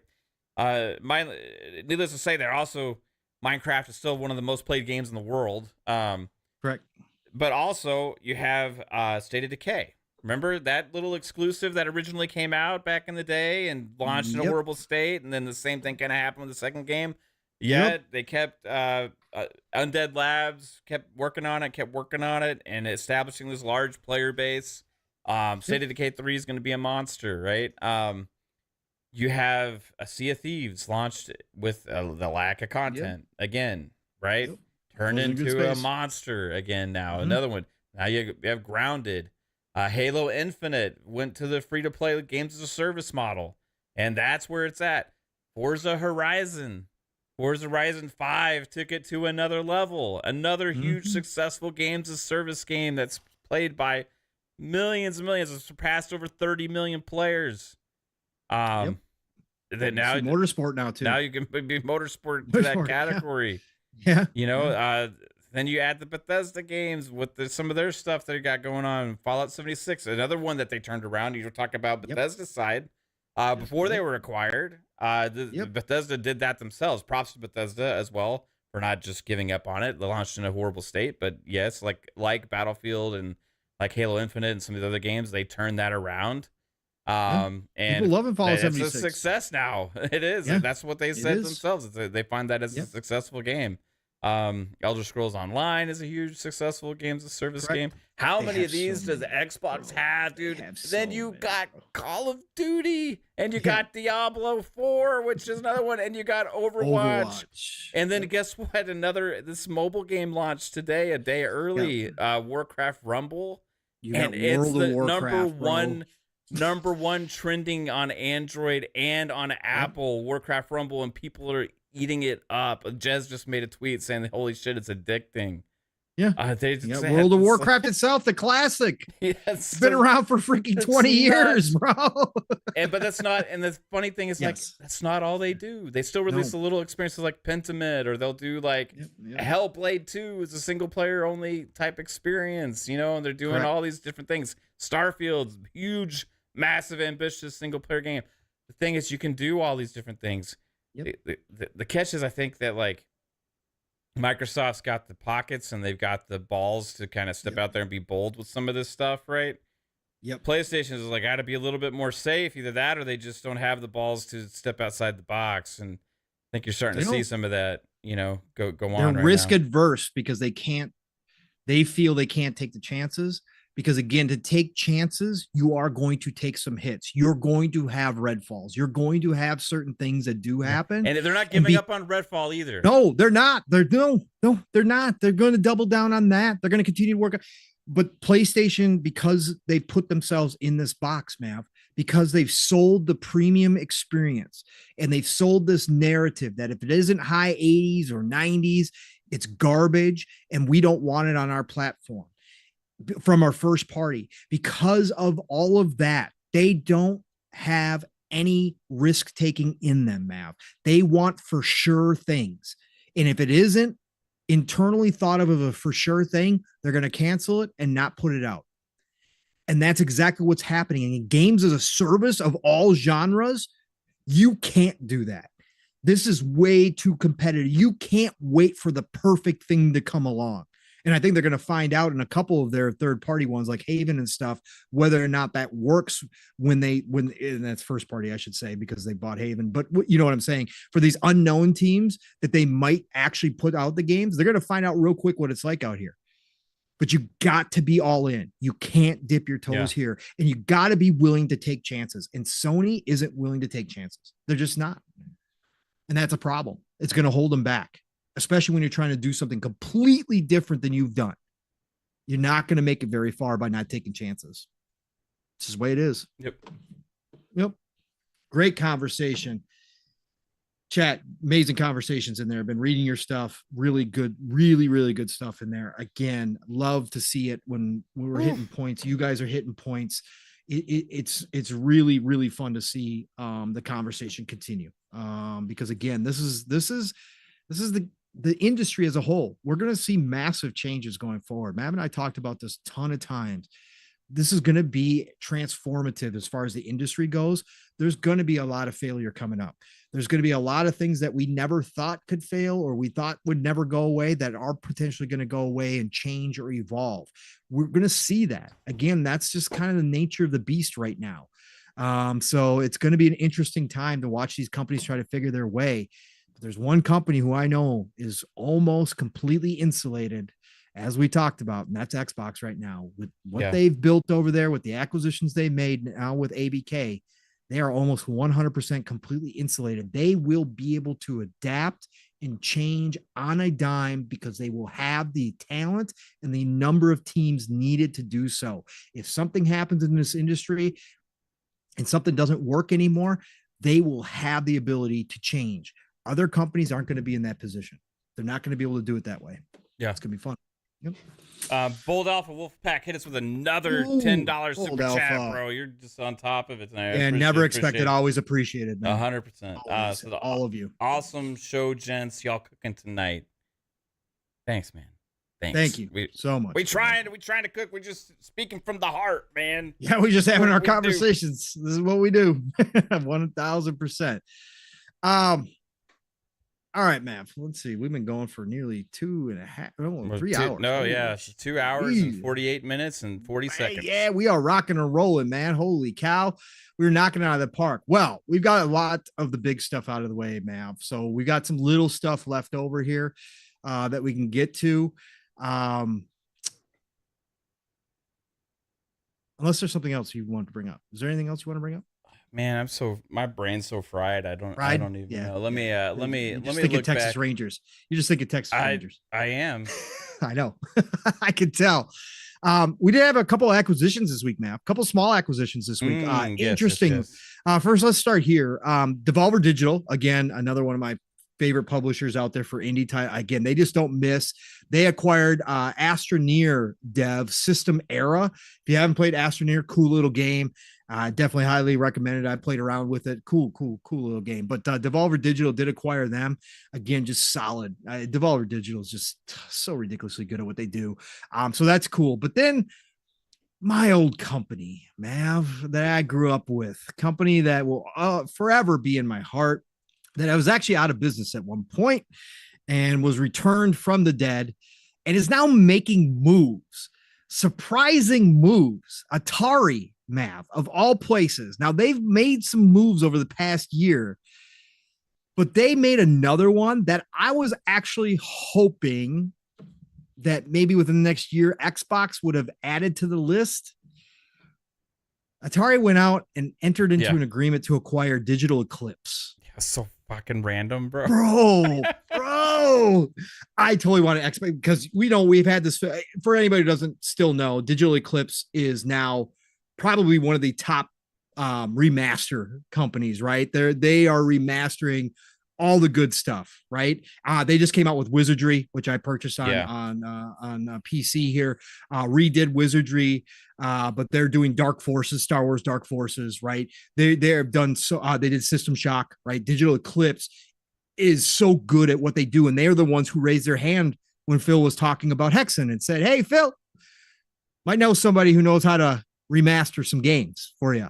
And that's why I was hoping that Xbox would jump in and pick up Digital Eclipse because they got all this IP that they could just remaster. Digital Eclipse was great, but Atari, again, they launched the VCS, right? Is it called the VCS? Yeah, it's VCS, right? Atari VCS. Everybody laughed, said, "Oh, that's cute, Atari, right?" A little Android-based console system. They've re-released like Centipede. They've re-released all these games. They've been reproducing their game boxes and their game cartridges and selling them as collector's items. Like, this is what Atari's been doing. Like, okay. And now they're going out and making purchases. They go out, they're buying up Digital Eclipse. Pretty cool. Yeah, pretty cool, it's a crazy little interesting acquisition, man. We'll see what comes of it. Like, I don't have necessarily the best of faith with Atari because of their past, right? Yeah. Like, they've been always like up and down, trying to make a comeback, and then they tank again, trying to make a comeback, and they tank again. So we'll kind of see where they're at going forward. I kind of want them to get back into, making big games and stuff like that. So, but this is the start to grow into that again. Listen to these terms, man. See, this is again, Xbox has made a ton of acquisitions. Don't get me wrong. Yeah. Okay. Listen. There's just little things like this. The purchase price of Digital Eclipse will consist of an initial because Atari can't pay upfront all the money, right? Yeah. This is how Atari's been working deals. Like, some of their deals have included Atari shares, for God's sakes. Okay. The purchase price of a Digital Eclipse will consist of an initial consideration of $6.5 million payable at the closing of acquisition, of which $4 million in cash, $2.5 million in newly issued Atari ordinary shares, as well as a remaining earn out of up to $13.5 million payable in cash over the next 10 years based on future performance of Digital Eclipse. Bro, this is like a maximum payout of like $20 million. This reminds me of like the rookie in the NFL that like holds out like, and he gets like a performance-based contract when everybody else got the guaranteed money. You know what I mean? Or like a former star that's like, oh, I'm going to get the performance-based contract, and then they go out and they get injured and they like lose all the money and they go broke. But like, this is an interesting contract, man. A little interesting acquisition. We'll see how it plays out for him. Somebody already found those. Apple, by the way, I don't know if you had ever watched the video. There's a whole production about it, but somebody did actually go out in the desert and did find all the ET cartridges that they buried out there. Yeah. It was legit. So, yeah. So I got a couple things to get to here, Pong. Yep. Go. Psycho, our brother, the one and only Psychonauts, Yeah. gifted 5 Fun Speculation memberships. All right, I know what Psycho wants. Yes, let's go, everybody. Boom! A 5 spot from the Psychonauts. That's right. The brother Psychonauts coming through, starting the sub train. That's right. The sub train is your ticket, folks. You know who loves running trains? Free PM in the PM. That's right. Psycho's running trains.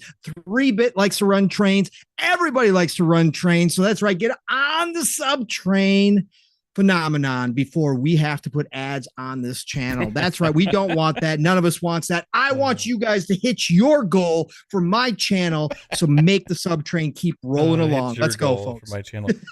maybe we'll extend the show length to allow for more people to hit the goal. Oh, I saw that one. Oh my God. Anyway. Wow. That's right. Man. That's right.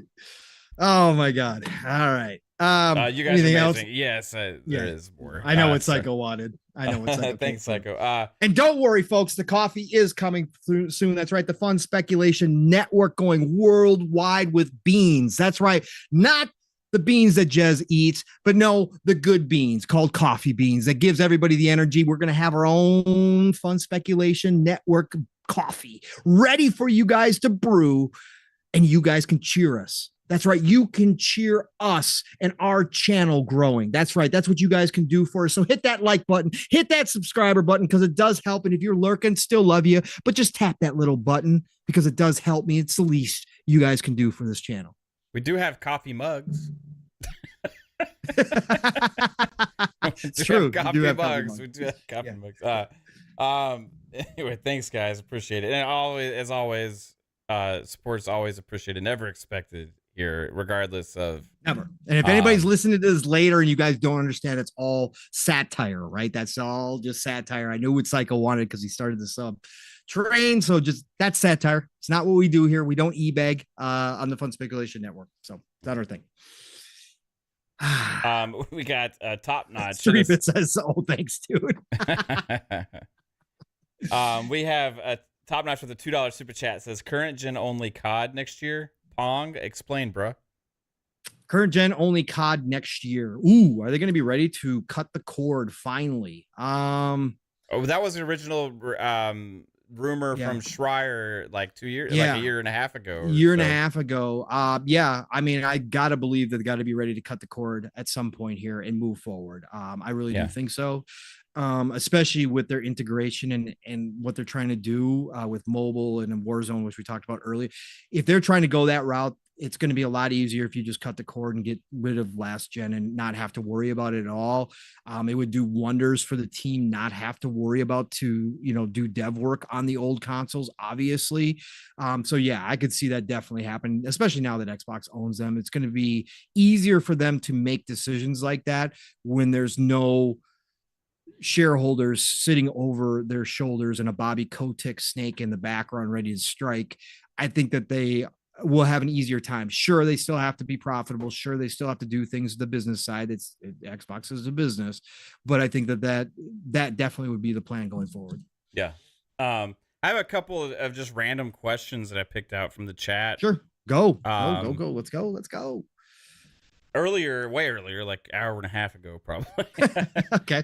Silver Afro had asked, Pong, should they bring back Duke Nukem? Who owns that IP anyway? And how long do you think until Hexen hits Game Pass? Duke Nukem is a franchise that time has passed by. I like Duke Nukem. Don't get me wrong. I love the old comedy in Duke Nukem, obviously. I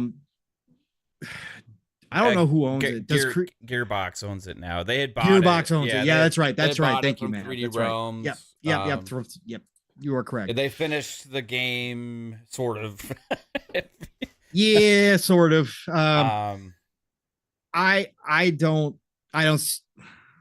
Unless you are going to reboot Duke Nukem as something completely different, I don't see a way forward. I think the competitive space is too much in that area. I've said that I think id could do Hexen and bring as a follow-up to Doom once they complete the Doom series, that they work on Hexen. They could bring Hexen back as an alternative. I just don't think Duke Nukem's got it anymore. Again, the name's still there. Don't get me wrong. Nostalgia's still there. I just think it would take too much. And if Gearbox owns them, unless Xbox is going by Gearbox, I don't think Gearbox is going to get rid of it. They'll hold on to it. Yeah. And then he asked, how long till Hexen hits Game Pass? Oh boy. Will they make Hexen? I don't know. Yes. They will remaster Hexen. They will remaster Hexen for sure. Even if they're not going to do a full reboot like I thought they might with id, I think they will remaster. We've seen it with Quake already. They will do Hexen. Yeah. They will go get Digital Eclipse or somebody to do Hexen. Phil wants it too badly. So I think he'll do a remaster and put it on Game Pass. I would probably say 2 years. I'll say 2 years. Say Phil just starts a brand new studio formed out of all the different devs that would want to work on a Hexen game. Who knows what's going to happen with Hexen? But I think we'll see. We'll see. I agree about his love for it. Yes. I mean, he was 100%. Wearing shirts of it all the time, and Yes. Also, Luis Jose had another. He had a question. He says, "Any thoughts on Capcom's new Rex engine?" Yes. I talked about this last weekend with Steel. I think we talked about this. The Rex engine. Yeah. Mav, go. You got any initial thoughts on Rex? I think the RE engine is one of the best engines out there. And if they're making this new version of it and they're potentially going to let other people work on it, figure out a model for that, that means more potentially awesome games made out of the RE engine, which I'm all for. There's more great engines out there than Unreal, right? And I think that correct. Some of them aren't, used across. I mean, most of them aren't used across different studios. It's like open source type engine or licensed type engine, right? Most of them are all internal engines, right? So specific to publishers or whatever. So I think it's awesome for this technology that has been cemented as super amazing. Now with the quality we keep seeing of all these Capcom games be able to be potentially used from other creators. How big will the learning curve be? How easy are the tools to use? All these kind of questions, I don't know, but they'll have to be answered eventually. But I think you could potentially see some teams that maybe they used to work for Capcom, or they used to be familiar with them, or whatever, or they just really love the engine and really master it and create some amazing experiences out of that tech. So I'm super happy for it. Yeah, I believe. I think it's. I'm happy for Capcom, right, where they're at, that they're actually exploring this. Now, if the rumors or the speculation is true that they're setting up the Rex to actually be licensed out for other people to use, that's going to be huge. Obviously, cost is going to be a factor. The reason why Unreal and Unity are so popular with the indie scene and the up and coming devs is because they have such favorable licensing, right? We just saw this problem when the Unity ex-president, what's his name, tried to change everything and everybody blew up, right? It was crazy. Yeah.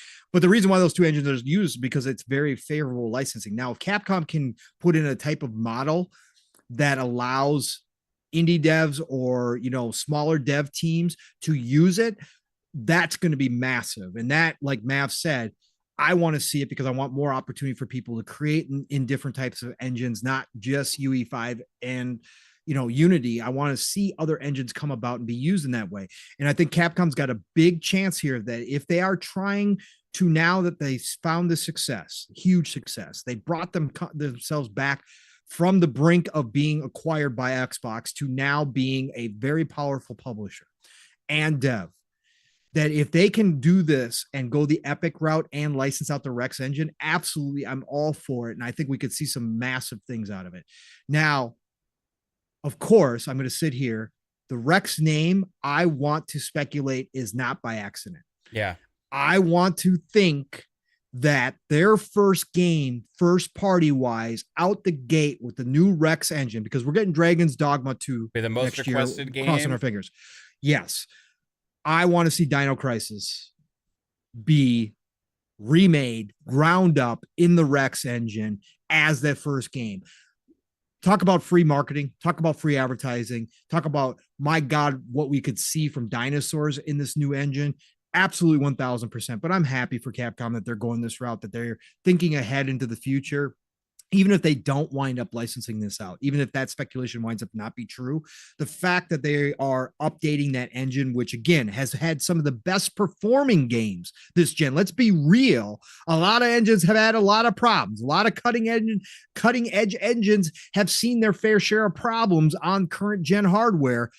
Not RE. RE's been pretty flawless, right? So the fact that they're moving forward and adding to it and making it really current next gen, yeah, good for Capcom. I'm happy. I'm excited. For sure, man. Yeah, Lost Planet, Treybone, if they ever, again, I'd love to say Lost Planet, right? I want Power Stone to come back. Power Stone wouldn't be a showpiece for the Rex engine, but Power Stone's got to come back. Different but Lost Mega Planet, Man also. But yeah, they're supposedly have internal talks about that right now, how they're going to reboot Mega Man. But Lost Planet is up on Mia Mav's wish list for Capcom. Absolute 1000%. Huge Lost Planet fan. Like that game was like a little bit ahead of its time in some ways, right? Yes. There's other games that kind of try and do some of the same things now. They could have made a Lost Planet with today's tech and it blew it out. Like it could be fucking amazing, dude. With the potential for the scale, the sense of scale was already amazing then for the time. But like what they could do now, like with those fights against the bosses and stuff and teaming up, and like, dude, could be so special.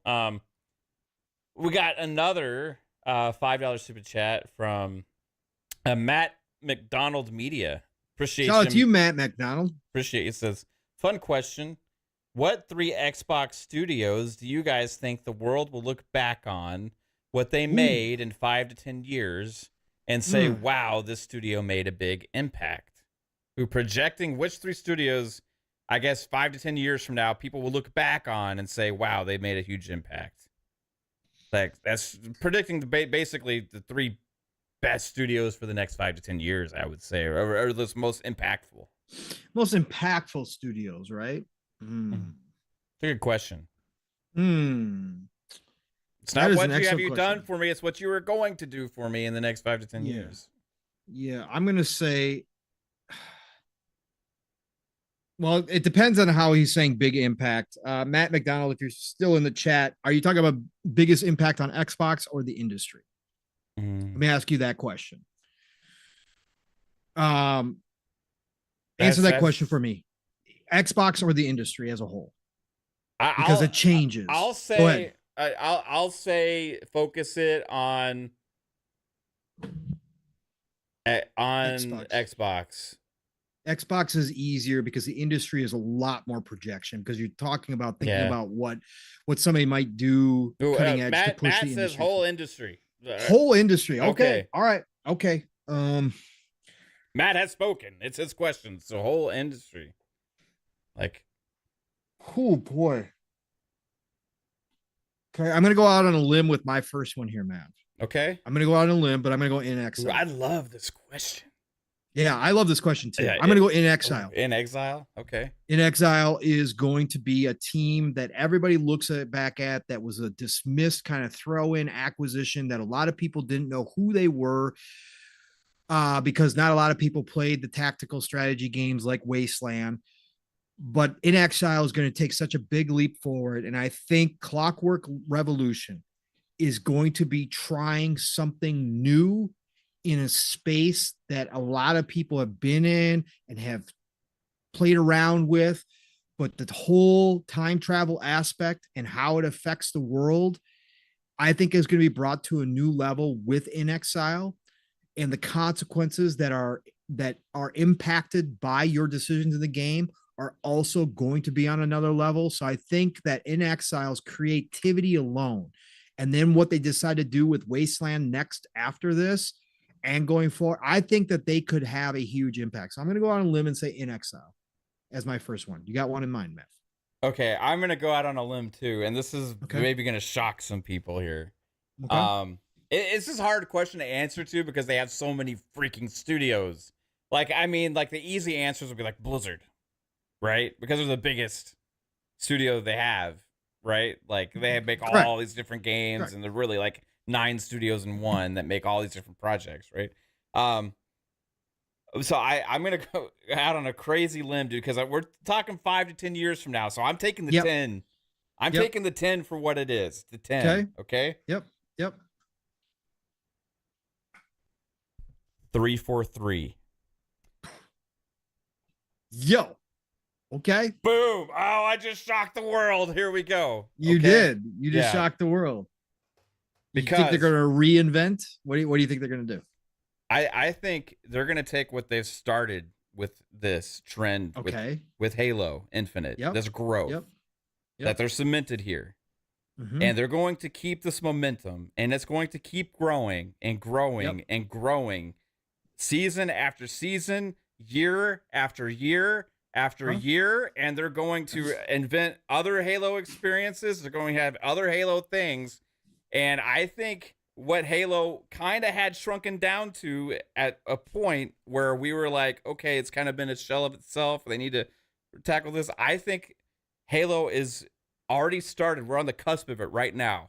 We're starting to see it, right? We're starting to see this excitement come back. We're starting to see this trend. And I think this is the little spark of something that is going to grow over the next 10 years into something to where Halo is one of the most popular games in the world again. Well, all right, brother. All right. Hey, I see it. I mean, I've never given up on the potential of Halo to always come back. So I look at what they did with Master Chief Collection. Yep. And realize the model for Halo Infinite allows for more potential in different ways. Yep. Plus also the fact that there are other Halo things in the works. Yep. Right? The Battle Royale, there's all these other things. I think the potential is way bigger than people realize for the future of Halo. Fair enough. All right. I like it, man. Outside the box, I love it. I think it's a great pick. It's also a wishful thinking pick. I'll say that. Well, sure, of course, you've got some hope and dreams in there. Of right. course you do. Of course. But the potential is there. It's not so far fetched that I go, oh yeah, no. I mean, Halo is a brand Halo's that Halo. Is important. You know, so like I have faith in it. I'm gonna take my next one is gonna be a lot more obvious than my first one. And it's a classic, and of course you guys all know, but Bethesda. Yeah. I think Bethesda, before Todd leaves, right? I think Bethesda with either the Elder Scrolls, the next Elder Scrolls, right?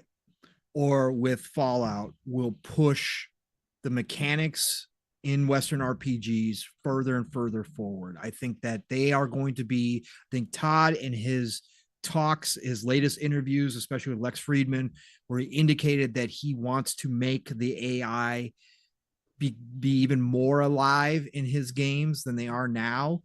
I think he's going to be the first to jump on the AI train when they start integrating potentially some cloud development as well to run some of the mechanics behind the scenes so that they don't have to push the creation engine so far that they leave other things out. I think that Bethesda and Todd Howard and the A-Team specifically, 5 to 10 years from now, between Elder Scrolls or Fallout, and I think we potentially could get both released in that time frame, will push the Western RPG even further forward in terms of scope, in terms of complexity.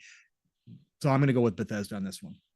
Yeah, that's an obvious type pick too. You know, it's like, there's so much talent. Like, right, and Starfield is going to keep becoming a monster, and then throw Elder Scrolls 6 in the mix there, and you talk about the other stuff they have going on. It's like, yeah, it's a good pick.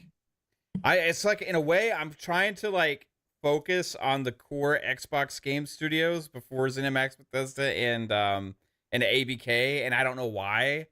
It's just like in my mind, I keep thinking when the names keep popping up, I keep thinking about some of the original acquisitions and some of these other teams that is like, so I'm still going to focus on that side.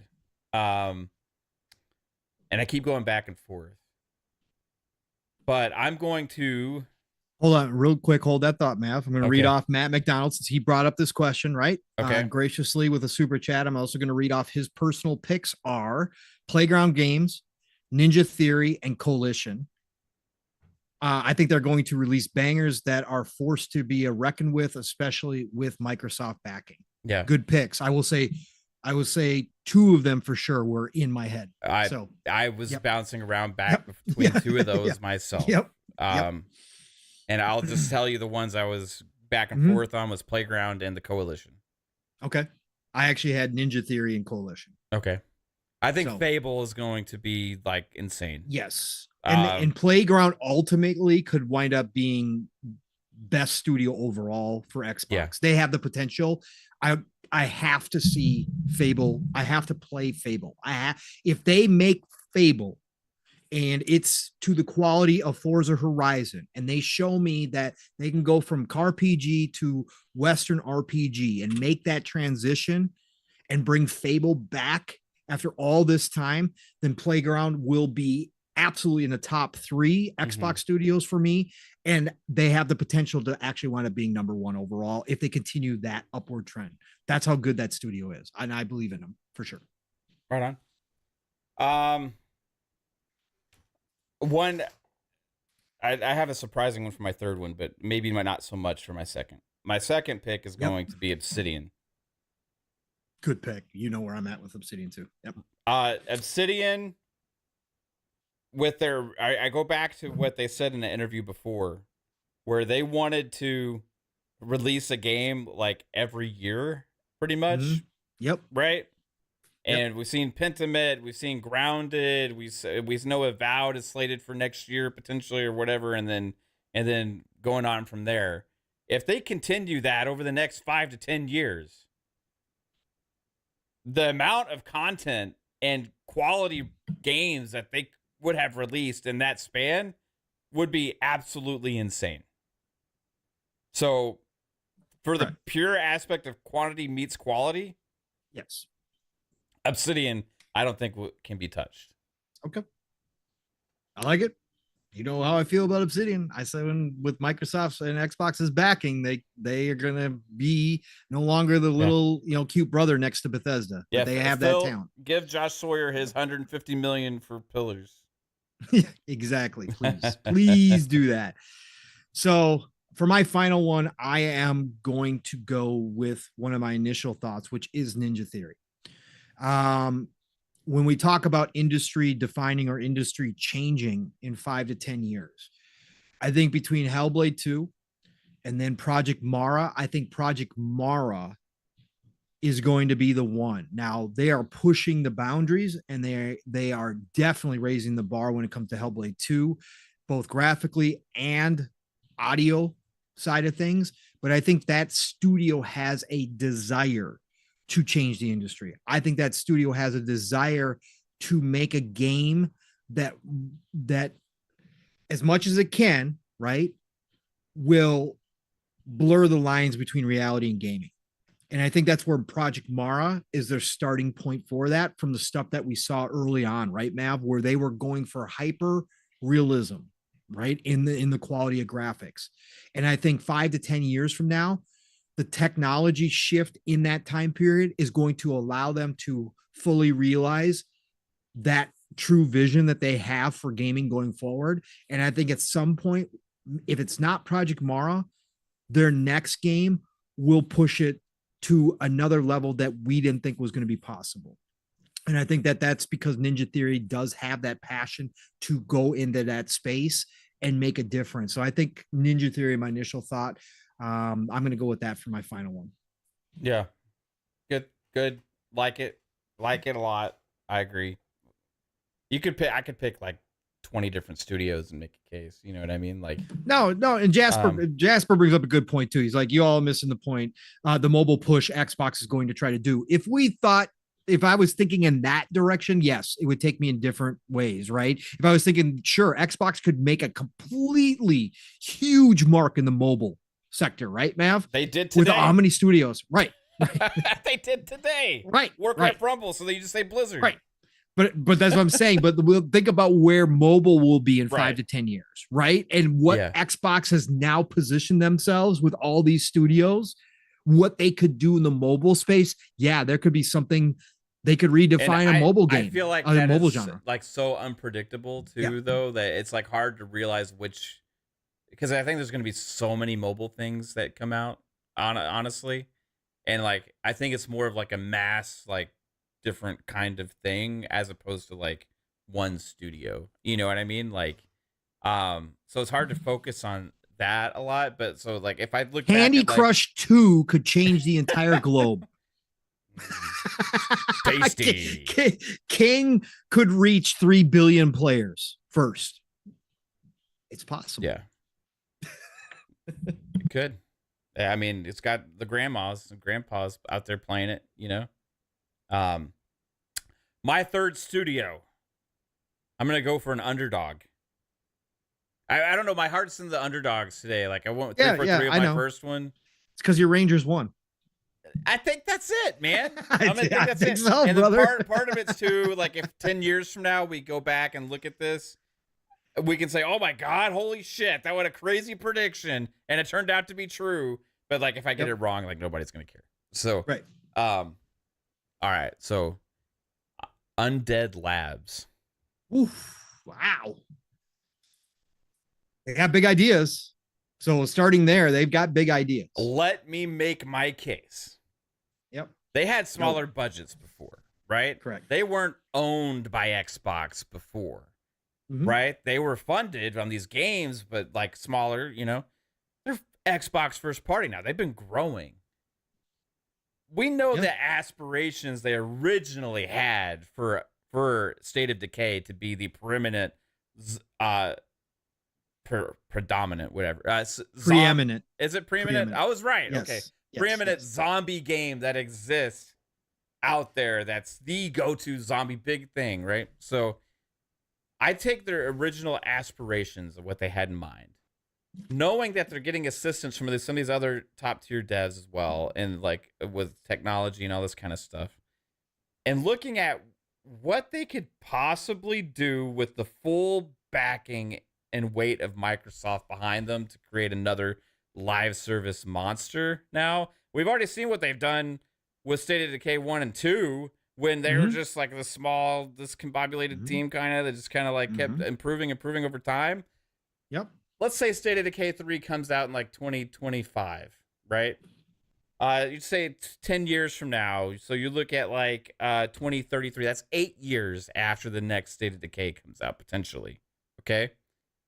Look at what that game could potentially become in that amount of time with the backing and support they have to create this potential, basically a zombie MMO experience. Could be played by, they could grow their 10 million player base or player count that people that have played State of Decay to 50, 100 million players. Who the fuck knows? It could cross over into the mobile territory as well. Who knows, man? I say I'll throw a little underdog Undead Labs. Let's go. Okay. I like it. I'm going to throw in one more. And hey, everybody, breaking news, by the way. Breaking news in the chat. Shout out to 3-Bit. If Fable comes out with egregious microtransactions, blame him. He just said it in the chat. He's going to put $100 microtransactions in Fable. So blame 3-Bit if it comes out with egregious stuff. It'll be Fable Ultimate Team. Please, God, no. Oh my God. I'm going to throw one in here, and this is going to be controversial. There's going to be people who disagree or agree. Probably more disagrees, but that's just the nature of the beast. But I'm going to throw one in here that's not first party. But when we look back at 5 to 10 years, we could say well, they could be, but I'm going to say could be one of those absolutely pinnacle moments when we look back. Okay. 5 to 10 years. It's something that started a big change in the industry. And that's going to be Kojima's game. That cloud game. And cloud development. Cloud development and cloud games in general. I think that Xbox and Microsoft have potentially the biggest game changer on their hands. If Kojima does something, even if it's wacky Kojima, even if it isn't the most popular game in the world, if he comes out and proves that cloud development and cloud gaming can make an impact, that will push that whole narrative forward in a way that nobody else could have outside of Kojima, right? That will absolutely 100% be proof in Microsoft's investment into the cloud, into what they're trying to do with the Azure servers. Kojima could wind up having the biggest impact in 5 to 10 years. I'm just saying. Yeah, fair point. I like that.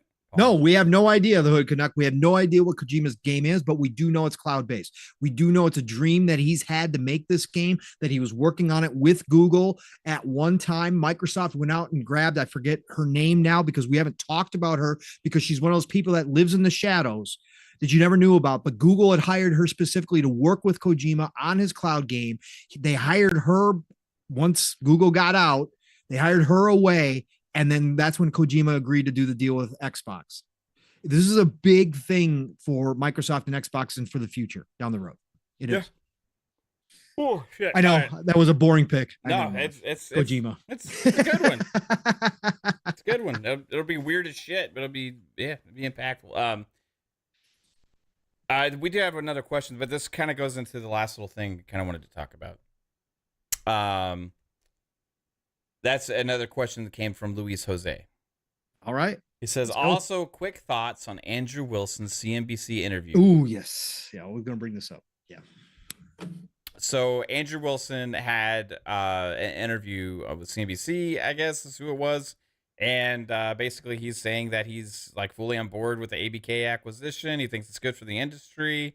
That a big company like Microsoft is going to continue to invest into gaming for years to come and grow the business trying to take the gamer base from, I guess he said there's around 700 million players now to a billion or whatever over the next several years or something like that. So. The exact quote, Mav, was, quote, I think Microsoft, and this is way of Stephen Totillo, shout out to Axios. I think Microsoft Activision is a great thing. It means one of the world's largest companies is going to continue to invest in our industry to help us grow the industry over time, end quote. Yeah. Another, and people rightfully pointed out that EA, he's thinking, yeah, sure, I'd love somebody like Microsoft to come along and offer us and our shareholders that kind of price, that kind of premium price to buy us out, right? There is a part of that. It's business at the end of the day. But this is another head of a company, one of the world's largest publishers in EA at this time, coming out and once again stating something that we've all, for the most part, on Fun Speculations Network across the shows, have agreed that acquisitions are not the doom of the industry, that they are an opportunity depending on the perspective that you take. And I will say it again, I'll say it until everybody knows it. You can look at anything and find the dystopian future in it. You can look at anything and find the utopian future in it. Falls somewhere in reality, in real life, it falls somewhere in the middle. But this is another big shot saying the stuff that we've been saying, that this is an opportunity, that this acquisition does not mean the end of the world, does not mean the gaming industry is going to crumble. The gaming industry is too dynamic right now. It is still growing. It is still expanding. It is still finding itself. Let's be real. Gaming still on its way in a lot of ways to maturity. We have just gotten over the hump in the past maybe decade, maybe 10 years of people not always stereotyping us when we say we play games, where you can bring it up in an adult conversation and find more than one person in your group willing to go, I play games too. We have just gotten over that stereotype. The average gamer is now in their 30s, right? That's the average age of gamer. We've got 2-3 generations growing up right now that are playing games differently, but are playing games more frequently than we ever did back in the day because they have access to them all the time on their phones, on their tablets, wherever they are. This industry is nowhere near the finish line, and it's not going to be for a long time. Now, obviously, there could be terrible decisions made industry-wide that cause it to crash, right? There could be something that happens outside of the industry's control, like we almost saw with the pandemic. Now, the pandemic wound up growing the industry, but let's say something else massive happens and all of a sudden nobody gives a shit about gaming anymore because we're just all trying to survive. That could certainly happen. But this acquisition of ABK isn't the dystopian, doom and gloom kind of deal that a lot of people have tried to portray it as. Sorry, man, I didn't mean to jump in there. No, that's what I wanted. You know, I think it's amazing. It's nowhere near the dystopian future. I know when I talk, I always. I love how you say. I love how you say that phrase. It's absolutely awesome. But I agree with him. Strauss Zelnick said the same thing, and like I feel like other Doug Bowser said the same thing. Yeah. Jack Trenton said the same thing. Several, and they yes, several big execs completely are thinking this is good for the industry, and I'm on board with it too. Like we're getting everything that we predicted a few years ago with like the variety and investment and a little bit of like pressure off of the development teams and studios to be able to allow their creative freedom to flourish. Like this is what we wanted. We've also, they don't have to necessarily rush games out as much anymore. Like we're gonna see hopefully this continue to grow, and there's gonna be so many monsters released under the Xbox umbrella, dude. Like ABK, like just BlizzCon's tomorrow. We're gonna see some of them talked about and announced, and even like this new mobile game, we keep bringing it up because it's like blowing up out of nowhere. You know, it's like all these different things have a huge impact into the ecosystem, and they're all gonna fund each other. You know, like the Game Pass model is gonna fund it, and like it's crazy to see. And again, Mav, it's when we talk about this stuff, some people always get the impression that we are on the utopian side of things, that there's all just rainbows and unicorns and sunshine all the time, that we're, speculation town just reigns supreme, and that we never see anything. Honestly, for myself, there are going to be more layoffs. There is going to be more contraction. Unfortunately, again, as horrible it is, this industry saw an explosion during the pandemic that is now coming back to reality. There's also a case to be made, Mav, that these budgets for these AAA games are going to be cut. That there is going to come a time and point that Sony has talked about where they are unsustainable. But some of these games have gotten so ridiculous in scope and size too. It's like that, right? We just saw it in Starfield, right, Mav? We saw a ridiculous scope and size in Starfield, but the studios have staffed up to make those types of games. Those dev studios might find themselves in a position where the publishers, where the powers that be come down and say, guess what? We know your last game was really successful. It's hugely successful for us. And we spent $250 million on that game.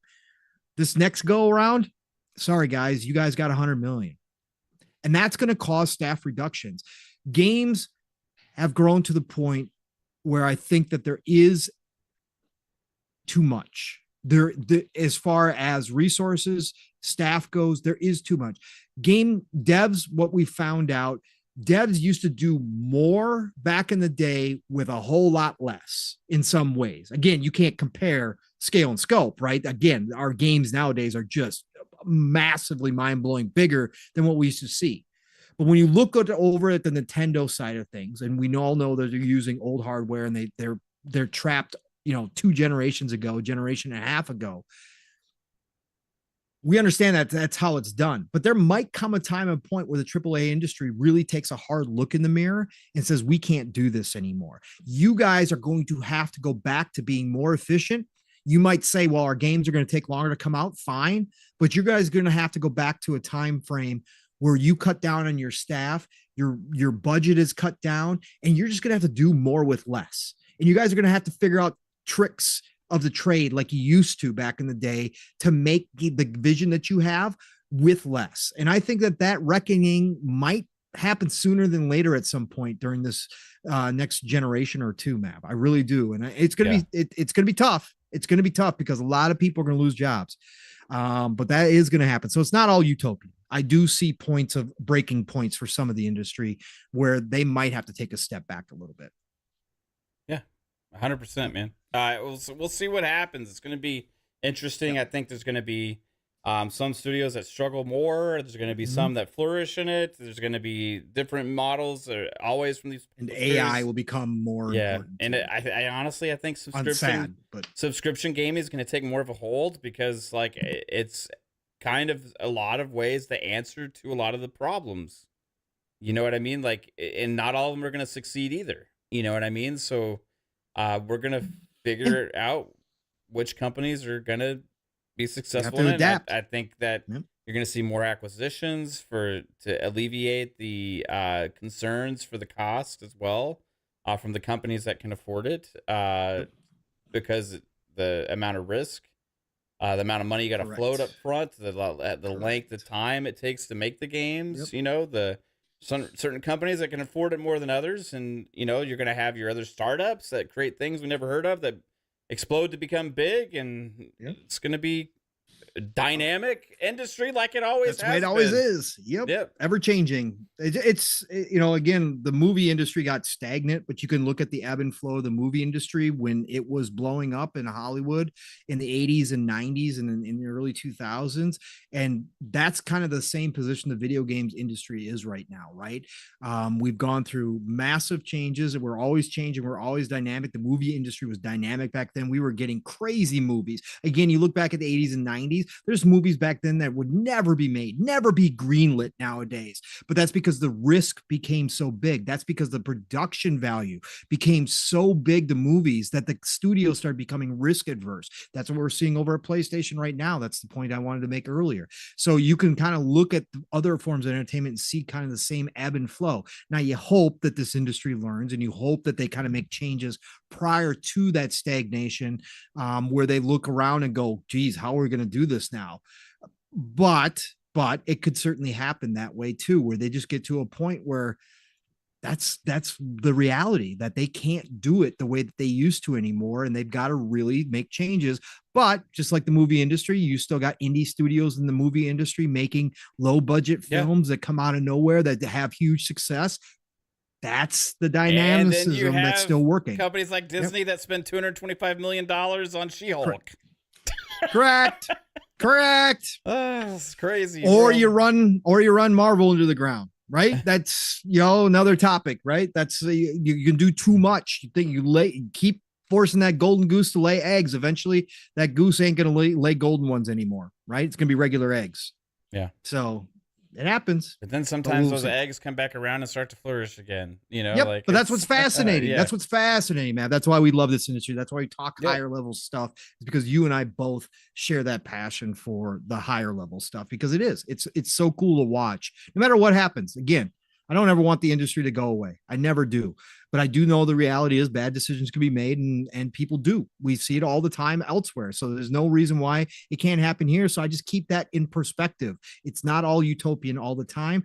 I just have a lot more positivity because I'm enjoying the frick out of what we're getting right now. And there's no end for the next couple years, at least, to what we're getting right now. Next year is going to be as crazy as this year. Yeah. Hands down. It is. It's going to be so much fun, man. I can't wait, man. It's crazy. It's like on the Xbox side, it's with ABK. Like, we're just the impact we're already with BlizzCon and like this other stuff going on. It's just been a week, a couple weeks. Like, oh man, the whole year of this stuff with all these studios and everything. It's hopefully everything goes well. It's gonna be. Who knows? Everything could turn sideways and like, oh shit, everything's falling apart. I don't think. But we could have another industry crash. I've said that all along. We could. Who knows, man? I'll be here for the whole ride, man. I don't care. I'll be here for the whole ride. I don't think it's gonna happen. I think it's gonna go great. But like, it's who knows what's gonna happen in the industry? It's always unpredictable. Speaking of Mr. McDonald, by the way, that gave us a super chat earlier. It sparked this in my head. Thinking of McDonald's, right? Mav, we're talking about McDonald's in the chat. We're talking. I know we're talking about McDonald's in the chat too. Did you guys see the price for a Big Mac meal out in Connecticut? No. What's one McDonald's out in Connecticut at a restaurant in one of the fancier areas. Is it like on one of those big toll road things? Like it's like a rest stop. Yes. Okay. It's a rest stop area, right? Because there's a throughway that goes like through like New York. And like everything on that throughway is like 10 times more expensive, bro. Right?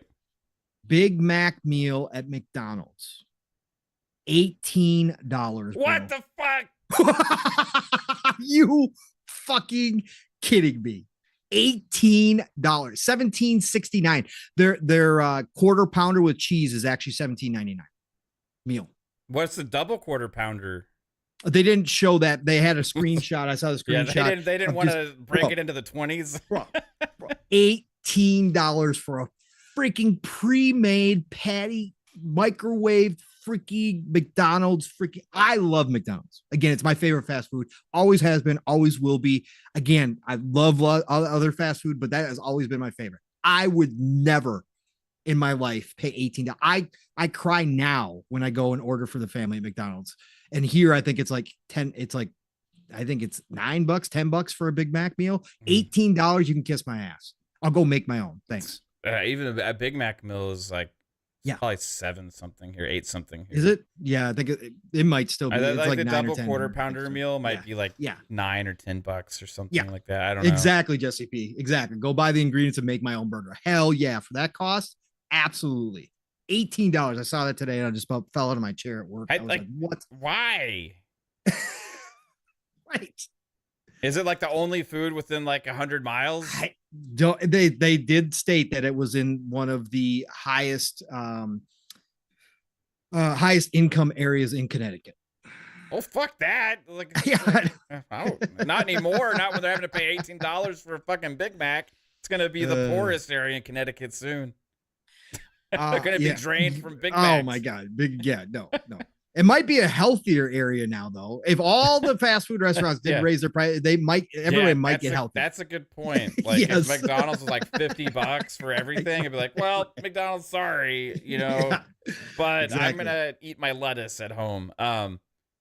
We just got a massive $20 super chat from Bold Alpha. You've been off the hook again, man, brother. Again, all of you, appreciate all of you. Never expected, always appreciated. Thank you. Kate says a Big Mac meal here is $7.99. $7.99. Okay, that was just $11 more in or $10 more in Connecticut. Wow. So with a $20 super chat, Bold Alpha Wolf Pack, I could buy one Big Mac meal with that. Thanks, Bold Alpha. If you live in Connecticut, that's so true. Oh my God. I can almost buy 3 here. Thank you. Almost, yes, right. Appreciate that. It says, what do you guys make of the rumored Gears of War DLC being $70? I don't believe it in any way, shape, or form. If PlayStation starts that, if it legit is just, if they bring it out and it's legit just DLC, right? I know we had the fun with, God of War Ragnarok starting as a DLC, but obviously they turned that into a full-fledged game. Okay. If they actually do put out some DLC that on any other game would be considered DLC and they charge $70, it's over. It's been a nice run for PlayStation if they try to start pulling that. I mean, again, I think everybody has their tipping point. I know some of the people would be like, "Oh, I'm willing to pay that. Support the dev. Support PlayStation." Did I say Gears? I meant to say God of War. Yeah, God of War.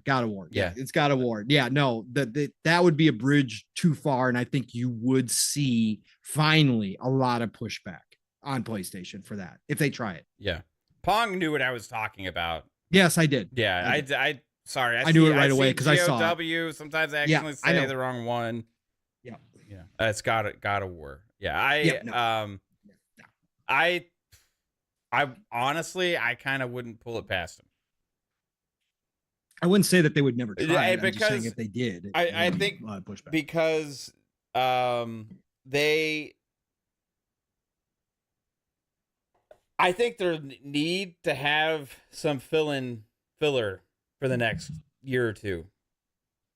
So they're going to take this DLC and probably explode it a little bit and try and pull a Miles Morales, but like even make it bigger, a little bit bigger and sell. Well, then you're talking about Ragnarok, right?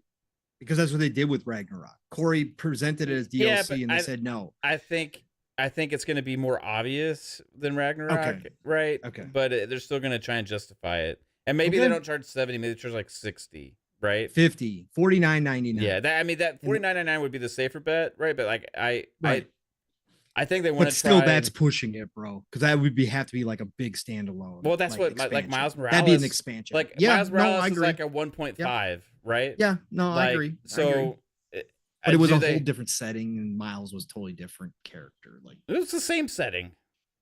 Well, no, but I'm saying the atmosphere, because it was Miles, right, was different. Right? Yeah, I don't know. You know what I'm saying? It was easier to sell that than it would be like, here's Kratos again, right? I mean, but what if it's a different character, a spin-off character or something, and they put it back? I mean, the thing is, they're gonna sell the kid as DLC. Maybe. Like, I don't know. Like that would be. I mean, again, I won't say it's 100% no because it is PlayStation. Thor. I'm just saying. I don't know what they did. Like, here's the thing. Like, I feel like they need some fill-in content over the next couple of years, and I think doing something like that might, the fan base will praise it and eat it all up and be like, "Oh my God, this is amazing!" That's more likely. Matt McDonald, by the way, he says what they should do is make a God of War Ragnarok Definitive Edition and then include the DLC for $70. Yeah, that would be the best plan because they got to put. But they got to give it to the PC to buy that DLC without separately for like a reasonable like $20 price or $30 price, whatever it is, right? Yeah. So we'll see, man. I don't. We're gonna get one. Happen. We're gonna get a definitive edition. There's no question. Yeah, you will for sure. For PC. I mean, it's when it releases on PC, you'll have it. It'll release on console again, and they'll include. Yeah, that's probably what they'll do. Shout out to the King of Baltimore, who is obviously listening to us. He posted to me on Twitter, on the X, formerly known as Twitter, and said, Pong Soul, in my area in Baltimore, Big Mac and a large drink and large fries is $12. Bro, that's starting to push, man. That's starting to push. Yeah. Bro, I just can't. I just, again, I grew up way too far back in the day when, again, my family of 4 with my stepdad who ate for 2. So actually a family of 5, including me as a teenager, used to eat at McDonald's for $20. Literally, like it was $23. Yeah, you get all the big meals, like $5 for a big meal. And like I said, my stepdad used to eat 2. He was a big dude, Yeah. right? So yeah, crazy, man. Crazy to even think about. But like I remember when I was a kid and finding out that, hey, these old fuckers used to buy candy for 5 cents, or like like a soda for a nickel or a quarter. Oh yeah, you know what I mean? And then you're a kid and it's like, oh, it's like $1 for a bottle or 20 ounce, right? And it's like, oh, they used to come in glass bottles and we used to buy them for 10 cents back in the day. Like, really? I feel like that's us, the kids now. Like, bro, it's insane. Yeah. Again, I'm old enough. I used to be able to help. I know gas. I know you're old. Right, but I used to be able to help pump gas for my mom, right? Yeah. My mom used to let me pump gas. I remember gas at 79 cents. Yeah. A gallon. I remember it was in the low dollars, in the low like one something. Yeah, you would be in the low dollars. Yeah, I go back to 79. I can remember still looking at the sign and seeing 79 cents a gallon. Fuck. Dude. Yeah, it was like, it cost me in like, I think to fill up, when I was 16, I had a 99 Mustang, right? It was my first car. Yeah. It cost me less than $20 to fill that fucker up, dude. Right. Yep. Absolutely. Of course. Yeah. It would probably cost me like 50 now, I think. Yep. Yeah, see, OCD remembers 89. 3-bit goes, wow, 79 cents a gallon. Yeah, 3-bit, you're way too young. Yeah. You probably don't even remember anything under 2. I bet you 3-bit doesn't remember anything under 2. When's the last time it's been under 2? It's got to be going back to when I was... Was there a... I think like, at least in Texas, there was a time... I don't remember that. My grandpa does, though. Or in the recent years when gas had started tanking price. Yes. And it dropped back down to a low. And I think for here, I saw it like at 190 something. And did you really? And I like remember taking a picture of it. I was like, holy shit. Like, I'm never going to see this again. Wow. Yeah. Because I remember low 2s, but I don't remember it coming under 2 here. It could have, but I just don't remember it. So, but yeah. I could be wrong. It could be been under... No, it was under 2. Yeah, 3-bit says under he 3 usually wouldn't. It's under 3 now, so it was under $2, right? It's under 3 where? Here, it's like 260 something here right now. Fuck you guys in Texas, fucking home of the oil country, you bitches. We're still at 369 up here. Oh really? Yeah. It's like I think it was like, let me see, gas near me. Yeah, 268 at the 7-Eleven down the street. Yeah. Fuck you guys, man. That's crazy. Even at Sam's Club, it's still above 3. It's like 310, I think, at Sam's Club. Yeah. I think it's like a couple years ago, it's like under $2. Maybe it's even lower than that. I don't remember. I love how our chat is a lot. Look at 3-bit. Yeah, he doesn't remember anything under 3. So he's like, wow. Scott Gamer, dude, we got a lot of older distinguished people in our chat, and Scott Gamer dude remembers 75 cents in Cali. Yeah, see, those were the 75 days, cents bro. in Cali. Yeah, those were the days, bro. Fuck, man.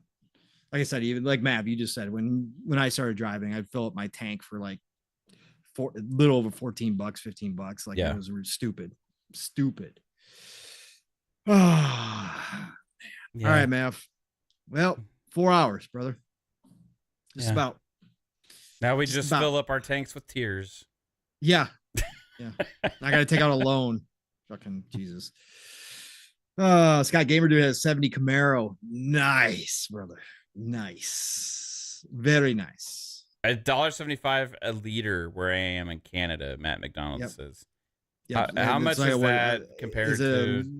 liter? Is it a liter and a half per gallon? I can't remember. It's something close to that, I think. I want to say maybe. How many liters in a gallon?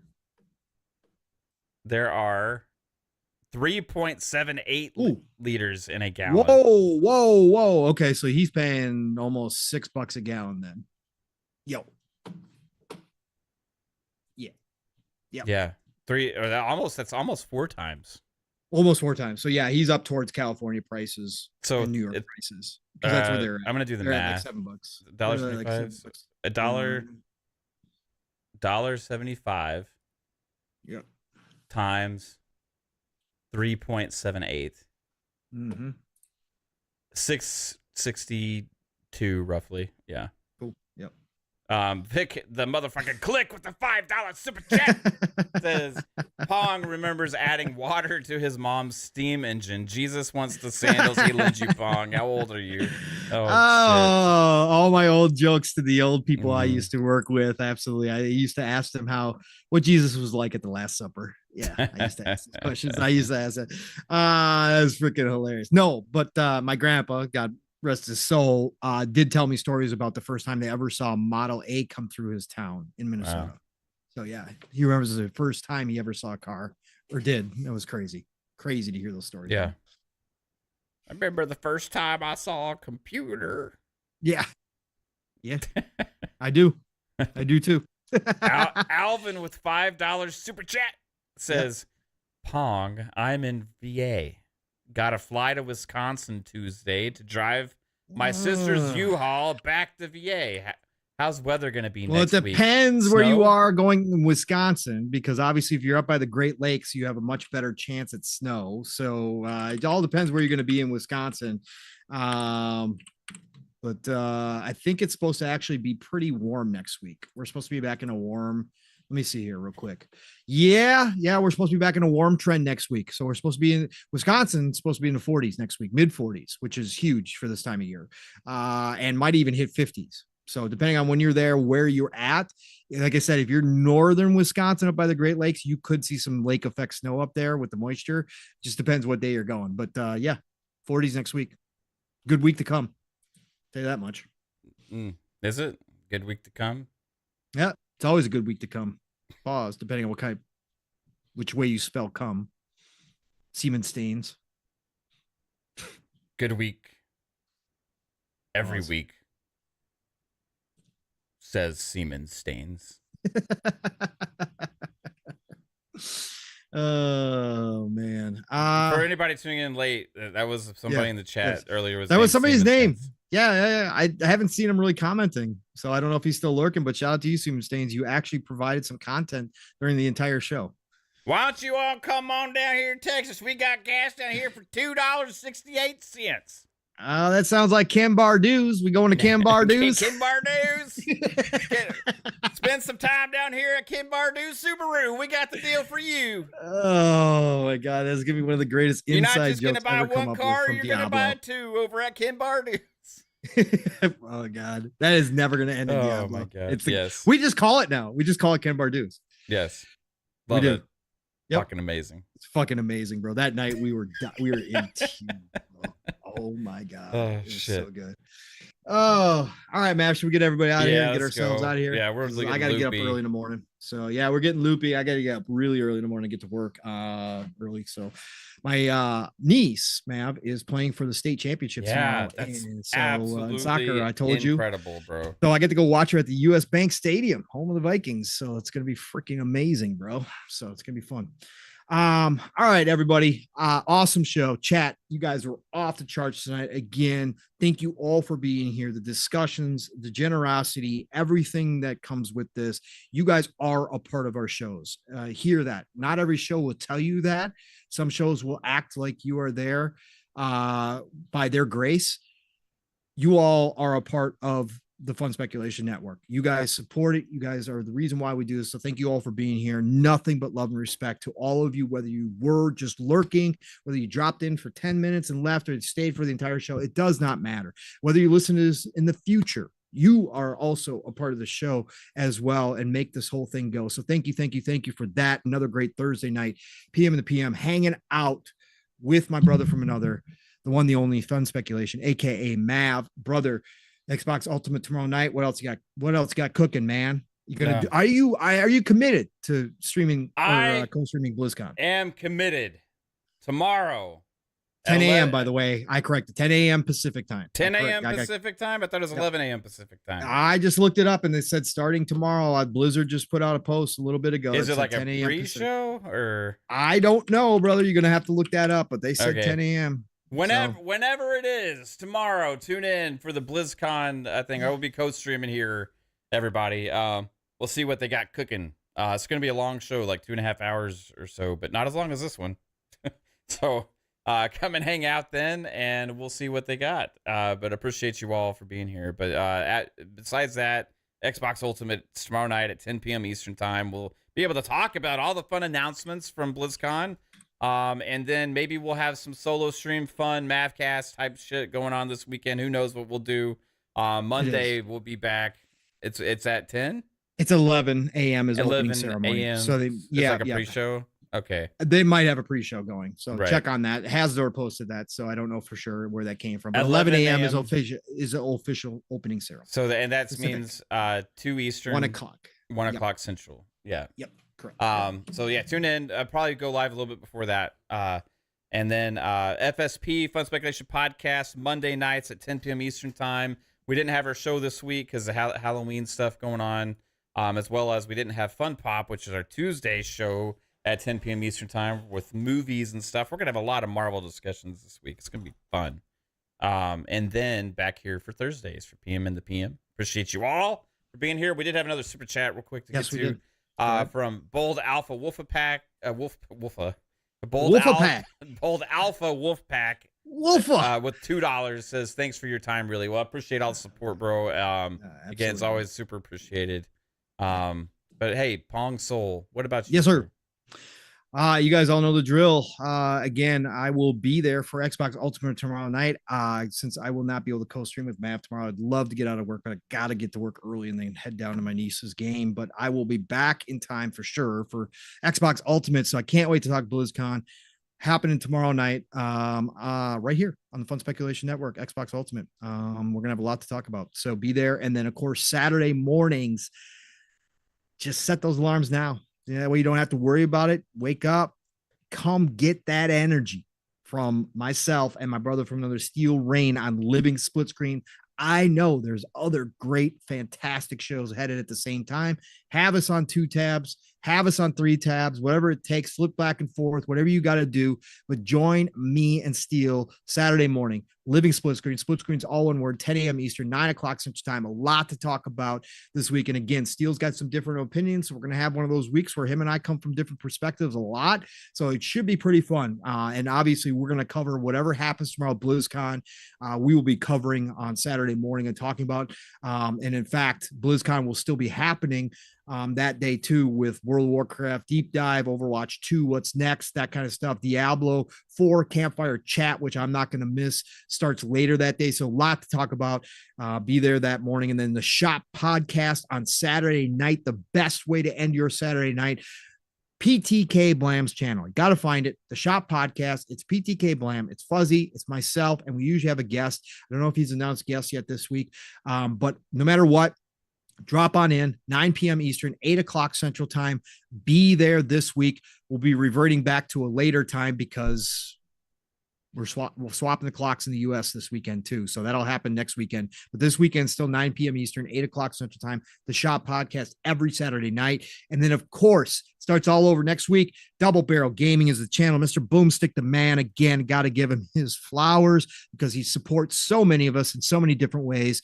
So you got to show up Tuesdays, though, for Xbox Factor Podcast, 12 p.m. Eastern, 11 o'clock Central Time, all good things green on Tuesdays. And then back here next Thursday, who knows what's going to happen? We might have more to talk about next week with BlizzCon afterwards. So we'll see what happens. But PM in the PM every Thursday night right here. Same bad channel, same bad time. Be here.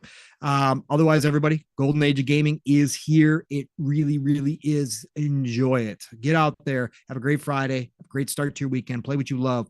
Love what you play. And I'm going to talk to you all real soon. Mav, get us out of here, brother. Peace out, everyone. Have a fantastic night. Later. Great night.